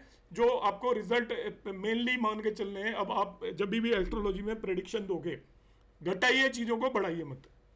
ये नियम है एक्चुअली एस्ट्रोलॉजी में प्रेडिक्शन करने का, कि सबसे पहला वो जो रिजल्ट देगा वो अपने नेचुरल सिग्निफिकेशंस के देगा सबसे ज्यादा स्ट्रॉन्ग। सोर्स का क्या बनेगा, कहाँ बैठा है, मैंने आपको एक्सप्लेन करने की कोशिश की है। कहाँ बैठा है, जुपिटर है यहाँ पर, नेचुरल सिग्निफिकेशंस के रिजल्ट देगा। कहाँ पर बैठा है ये, 10वें भाव में बैठकर देगा। तो 10th हाउस इसका नेचुरल सिग्निफिकेशन का सोर्स हो गया।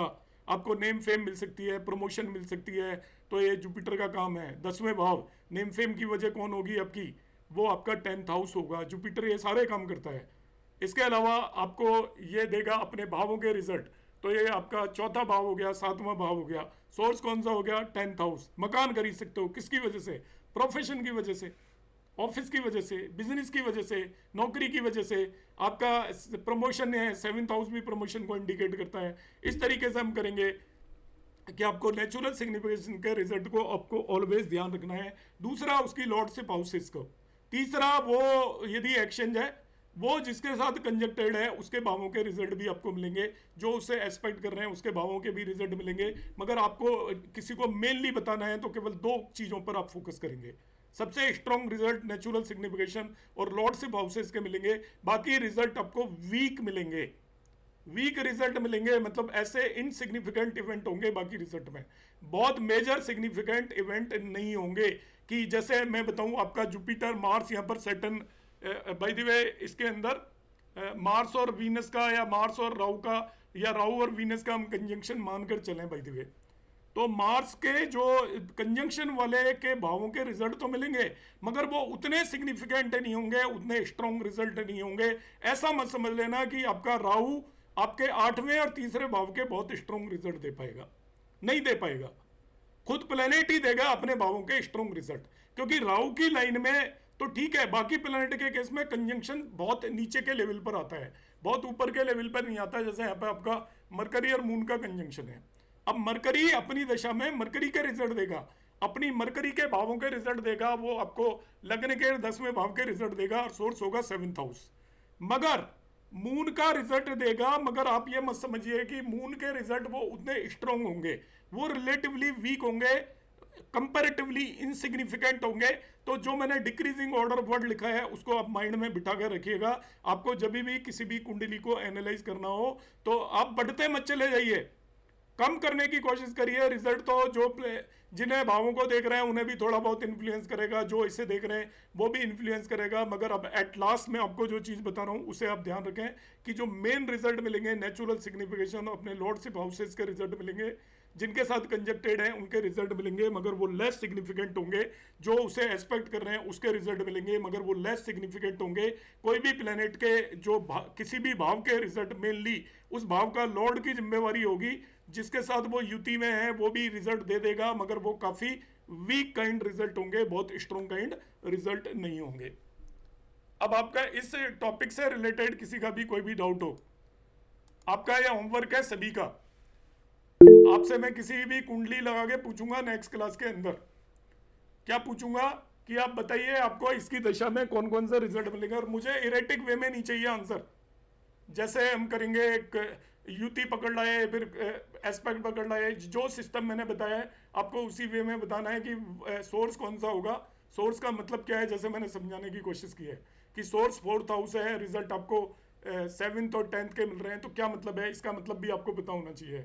दूसरा, प्लेनेट प्रायोरिटी वाइज सबसे पहले रिजल्ट देगा अपने नेचुरल सिग्निफिकेंस के, सेकंड वन लॉर्डशिप के देगा, तब कहीं जाके वो युति के देगा। युति भी कई से हो रखी है तो कईयों को मत पकड़िए, आप जो सबसे क्लोज युति में है उसके रिजल्ट देगा, जिससे युति जितना डिस्टेंस वाइज होती जाएगी आपके रिजल्ट इनसिग्निफिकेंट होते जाएंगे, मिलेंगे मगर वो नेग्लिजिबल रिजल्ट मिलेंगे। तो उन पर हमें फोकस नहीं करना है, हमें उस चीज पर फोकस करना है जो आप किसी व्यक्ति को बताओ उसे याद आए, हाँ ऐसा हुआ था।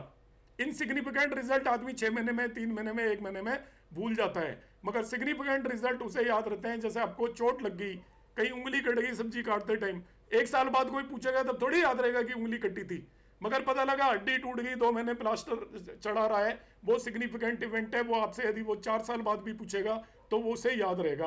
आप कहोगे आपको इनकम हुई थी उस टाइम, कमाई कोई 1000, 2000, 5000 रुपए आपको आगे होंगे तो वो थोड़ी याद रहेगा, मगर कहीं से आपको एक सिग्निफिकेंट अमाउंट याद आया होगा तो आपको याद रहेगा, हाँ जी हुई थी मेरी कमाई।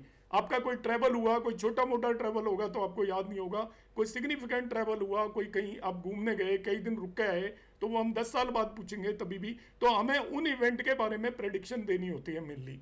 जी नीलम मैम आप पूछिए।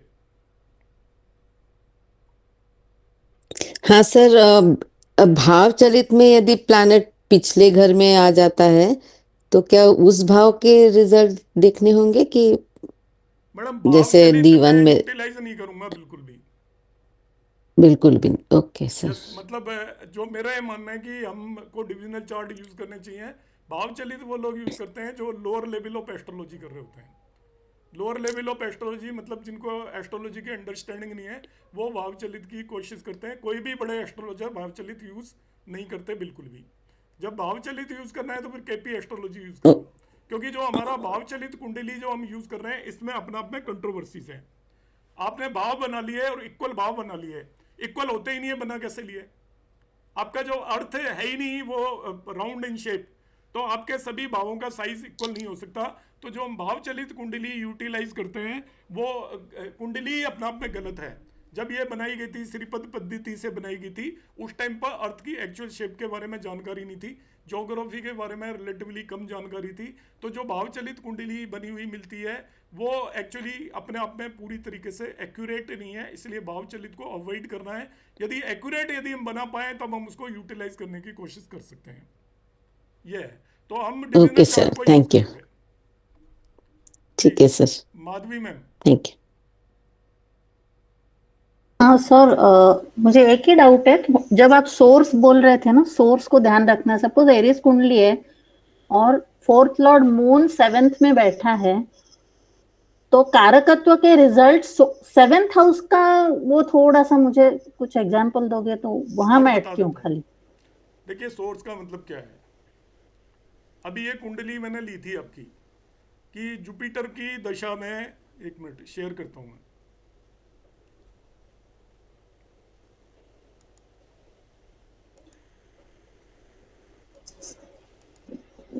मैं सोर्स समझी हूँ, but when it comes to 7th house मुझे डाउट आ रहा है कि वो 7th हाउस भी ले लेते। अब यहाँ पर मरकरी आपको रिजल्ट देगा,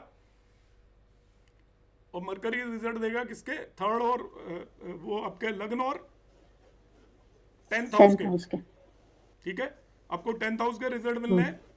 10th हाउस का मतलब क्या है, आप ही बताओ क्या है? Career profession, career profession, name fame भी है ना। 10th house.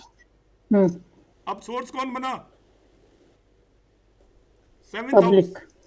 7th हाउस का मतलब क्या है, आपको नेम फेम किसकी वजह से मिलेगा? 7th हाउस आपको बिजनेस को भी रिप्रेजेंट करता है, आपके रिटेल उसको भी रिप्रेजेंट करता है, पार्टनरशिप को भी रिप्रेजेंट करता है, आपके स्पाउस को भी रिप्रेजेंट करता है। अब आपका नेम फेम स्पाउस से कैसे हुआ पता है आपको? अभी आप इंडिया पाकिस्तान में वॉर हुआ था, तो 2 फीमेल वो आ रही थी as a spokes person of the army.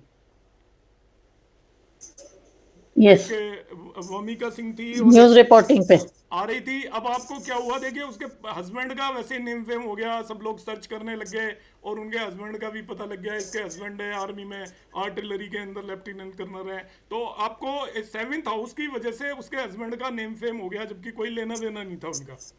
That is the meaning of the source. Okay, कि वो जो आपको रिजल्ट मिलने हैं वो किसकी वजह से मिलेंगे आपको। सोर्स का मतलब ये होता है कि हमें सपोज इनकम होगी तो किसकी वजह से इनकम होगी, पैसे मिलेंगे तो क्या कारण होगा पैसे का, किस वजह से हमें पैसे मिलेंगे, उसे हम सोर्स बोलते हैं। जैसे हमें कोई इन्फॉर्मेशन मिली तो किसने दी, व्हाट इज द सोर्स, तो जिसने बताया उसे हम सोर्स बोलते हैं। अब आपको 10th हाउस के रिजल्ट मिल रहे हैं और सोर्स 7th हाउस बन रहा है, इसका मतलब 7th हाउस के जो भी सिग्निफिकेशंस हैं उनकी वजह से हमें नेम फेम मिलेगी, या हमें प्रोफेशन मिलेगा, या नौकरी भी हो सकता है इस व्यक्ति की नहीं लगी और नौकरी लग जाए। लगने का कारण क्या होगा, 7th हाउस, तो हो सकता है स्पाउस ने कहीं इसकी अप्रोच की हो, इस वजह से भी मिल सकता है, या कोई भी रीजन हो सकता है। मैं उस स्पेसिफिक रीजन पर नहीं जा रहा, तो सोर्स को ऐसे अंडरस्टैंड करना है। क्लियर है? मैं okay, thank you sir. Okay, thank you sir.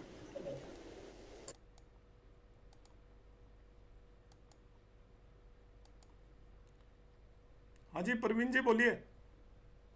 चलो तो जैसे जो अगर दशनाथ जिसके साथ कंजक्ट कर रहा है, तो उसके कंजक्शन वाले ग्रह के जो लॉर्डशिप है उसके तो हम मतलब बहुत कम रिजल्ट कहेंगे, तो जो जिसके साथ कंजक्ट कर रहा है उसके जो है नेचुरल सिग्निफिकेशन के रिजल्ट तो बताएंगे सर। नहीं, वो तो चंद्रमा की दशा है, नेचुरल तो वो अपनी दशा में देगा, कोई भी प्लेनेट दूसरा कैसे दे देगा नेचुरल सिग्निफिकेशंस के रिजल्ट। नहीं तो अगर जैसे मैं आपके साथ से बैठा तो आपके गुण तो मेरे अंदर आ ही रहे हैं सर। नहीं, नेचुरल सिग्निफिकेशंस उस प्लेनेट मैं जब भी एस्ट्रोलॉजी करूंगा तो आपका पुट तो मेरे अंदर आएगा ना सर। मैं एस्ट्रोलॉजी करूंगा कहीं पे भी नहीं आएगा। नेचुरल सिग्निफिकेशन होते हैं, मेरी सुनिए बात यार, नहीं आएगा। मेरे अंदर गुस्सा है तो आपको में कैसे आ जाएगा मेरा गुस्सा? नेचुरली मेरी जो बिहेवियर है, मेरा जो नेचर है, वो आपके अंदर कैसे चला जाएगा? नेचुरल सिग्निफिकेशन, मैं बहुत ताकतवर हूँ, आप में कैसे ताकत आ जाएगी मेरी? नेचुरल सिग्निफिकेशन से मार्स के नेचुरल सिग्निफिकेशन का रिजल्ट जुपिटर कैसे दे देगा? तो नेचुरल सिग्निफिकेशन के रिजल्ट ट्रांसफरेबल नहीं होते। लॉर्डशिप के रिजल्ट वो दे देगा, उन भावों के रिजल्ट देने की जिम्मेवारी हो जाएगी। नेचुरल सिग्निफिकेशन बनाए इसीलिए हैं, हर एक प्लेनेट के अपने नेचुरल सिग्निफिकेशन अलग हैं। जैसे मैं बता रहा हूँ कि एक आपका पहलवान है और उसके साथ में कोई वैसे ही दूसरा रहने लग जाए तो वो पहलवान थोड़ी बन जाएगा। वो नेचुरल सिग्निफिकेशन हैं जो आपके अंदर इनहेरेंटली आए हुए हैं। मेरे अंदर जैसे मैं बहुत इंटेलिजेंट हूँ और मेरी माइंड बहुत ज़्यादा शार्प है, और मेरे साथ कोई एक दूसरा व्यक्ति रहता है वो शार्प नहीं है, तो वो शार्प थोड़ी हो जाएगा। वो मेहनत कर सकता है मगर वो शार्प नहीं हो सकता है, क्योंकि मुझे गॉड गिफ्टेड है। तो नेचुरल सिग्निफिकेशन इनहेरेंट क्वालिटी होती है, वो ट्रांसफरेबल नहीं होती। सर वो जो पहले कहते हैं संगत से गुण आते हैं, संगत से गुण जाते नहीं, वो नेचुरल सिग्निफिकेशन नहीं है भाई। नेचुरल सिग्निफिकेशन इनहेरेंट होते हैं। संगत से ताकत नहीं आ सकती, संगत से बुद्धि नहीं आ सकती, संगत की वजह से कोई लंबा नहीं हो सकता, संगत की वजह से कोई छोटा नहीं हो सकता, संगत की वजह से कोई गोरा नहीं हो सकता, संगत की वजह से कोई काला नहीं हो सकता। तो संगत से ये जो नेचुरल कैरेक्टरिस्टिक हैं वो नहीं बदल सकते। आपका जो बैक ऑफ माइंड क्या चल रहा है, आपका जो वैसे आउटर एक्सटर्नल आप चीज़ों को बदल सकते हो, इंटरनल चीज़ों को आप संगत से नहीं बदल सकते। तो कंजक्शन का कोई महत्व नहीं है सर, फिर सिर्फ लॉर्डशिप देखा जाएगा बस। सिग्निफिकेशन में 0%। आपने कभी सुना है कि जुपिटर के साथ वीनस कंजक्टेड है इसलिए मैरिज करा देगा? जुपिटर की दशा में मैरिज हो जाएगी क्योंकि वीनस से कंजक्टेड है? बिल्कुल नहीं। वीनस ही अपनी दशा के अंदर मैरिज कराएगा, क्योंकि वो मैरिज का कारक वीनस है, जुपिटर नहीं है। और जुपिटर संतान देगा, वीनस नहीं देगा, बिकॉज संतान का कारक जुपिटर है, वीनस नहीं है। आपका जो कंजंक्शन में केवल लॉर्डशिप हाउसेस का इन्फ्लुएंस होता है, कंजक्टेड है, natural significations not at all, कोई भी लिंक नहीं होता उसमें। ठीक है, thank you very much. Anand Lakshmi ma'am. Sir अभी जब हम दशा का देखते हैं D1 चार्ट में, साइमल्टेनियसली वी हैव टू सी इन नवांशा और the divisional charts also. Probably अभी मैं आंसर नहीं दूंगा, अभी आप आज की क्लास के क्वेश्चन पूछिए केवल। Okay okay. मैं इसमें आपको सबको रिक्वेस्ट कर रहा हूँ पहले ही कि आप बिल्कुल आगे न बढ़ें, आपको जो आता है उसे आप छोड़ दें। नवांश कोई चार्ट ही नहीं होता और कोई प्लेनेट रिजल्ट नहीं देते। अभी केवल इतना बार याद रखें कि मैंने जो पढ़ाया है उससे रिलेटेड क्वेश्चन पूछिए, बाकी कुछ मत पूछिए। और एक सवाल है like now Rahu suppose is placed at 16 degree, the ascendant is at 14 degrees, Venus is at 6 degree, so will we consider this as a conjunction? 16 and 6, 10 degree difference, will it be considered? No, it's not a conjunction. Venus की range ही नहीं होती time, it's not a conjunction. Okay, ठीक, thank you। Dharmesh Rawat ji. Sir अभी ये जो बात हमने आज की है वो महादशा नाथ के लिए है ना? नहीं, अंतरदशा नाथ के सभी के लिए एप्लीकेबल है। अभी हमने कोई जिसकी भी दशा चल रही है उसके रिजल्ट इसी तरीके से देखा जाएंगे। जब दशा के अंदर अंतरदशा के देखेंगे तो उनको हम मिक्स करेंगे। अभी आपकी सपोज ये अंतरदशा चल रही है मरकरी की, तो अपनी अंतरदशा में किन किन भावों के रिजल्ट देगा वो ऐसे ही देखे जाएंगे। ठीक है सर। परवीन जी आपने फिर रेज किया है क्या हैंड? हाँ, मैं कह रहा सर राहु के साथ कंजक्टर राहु तो ले लेगा ना सर गुण उसके, या राहु नहीं लेगा? नेचुरल सिग्निफिकेशन नहीं लेगा भाई, आपको बता दो दिया, नेचुरल कोई भी नहीं लेता। राहु उसकी लॉर्डशिप के रिजल्ट देगा ना, राहु अपने रिजल्ट देगा। राहु जुपिटर से कंजक्ट हो गया तो आप क्या सोच रहे हो राहु जुपिटर बन जाएगा?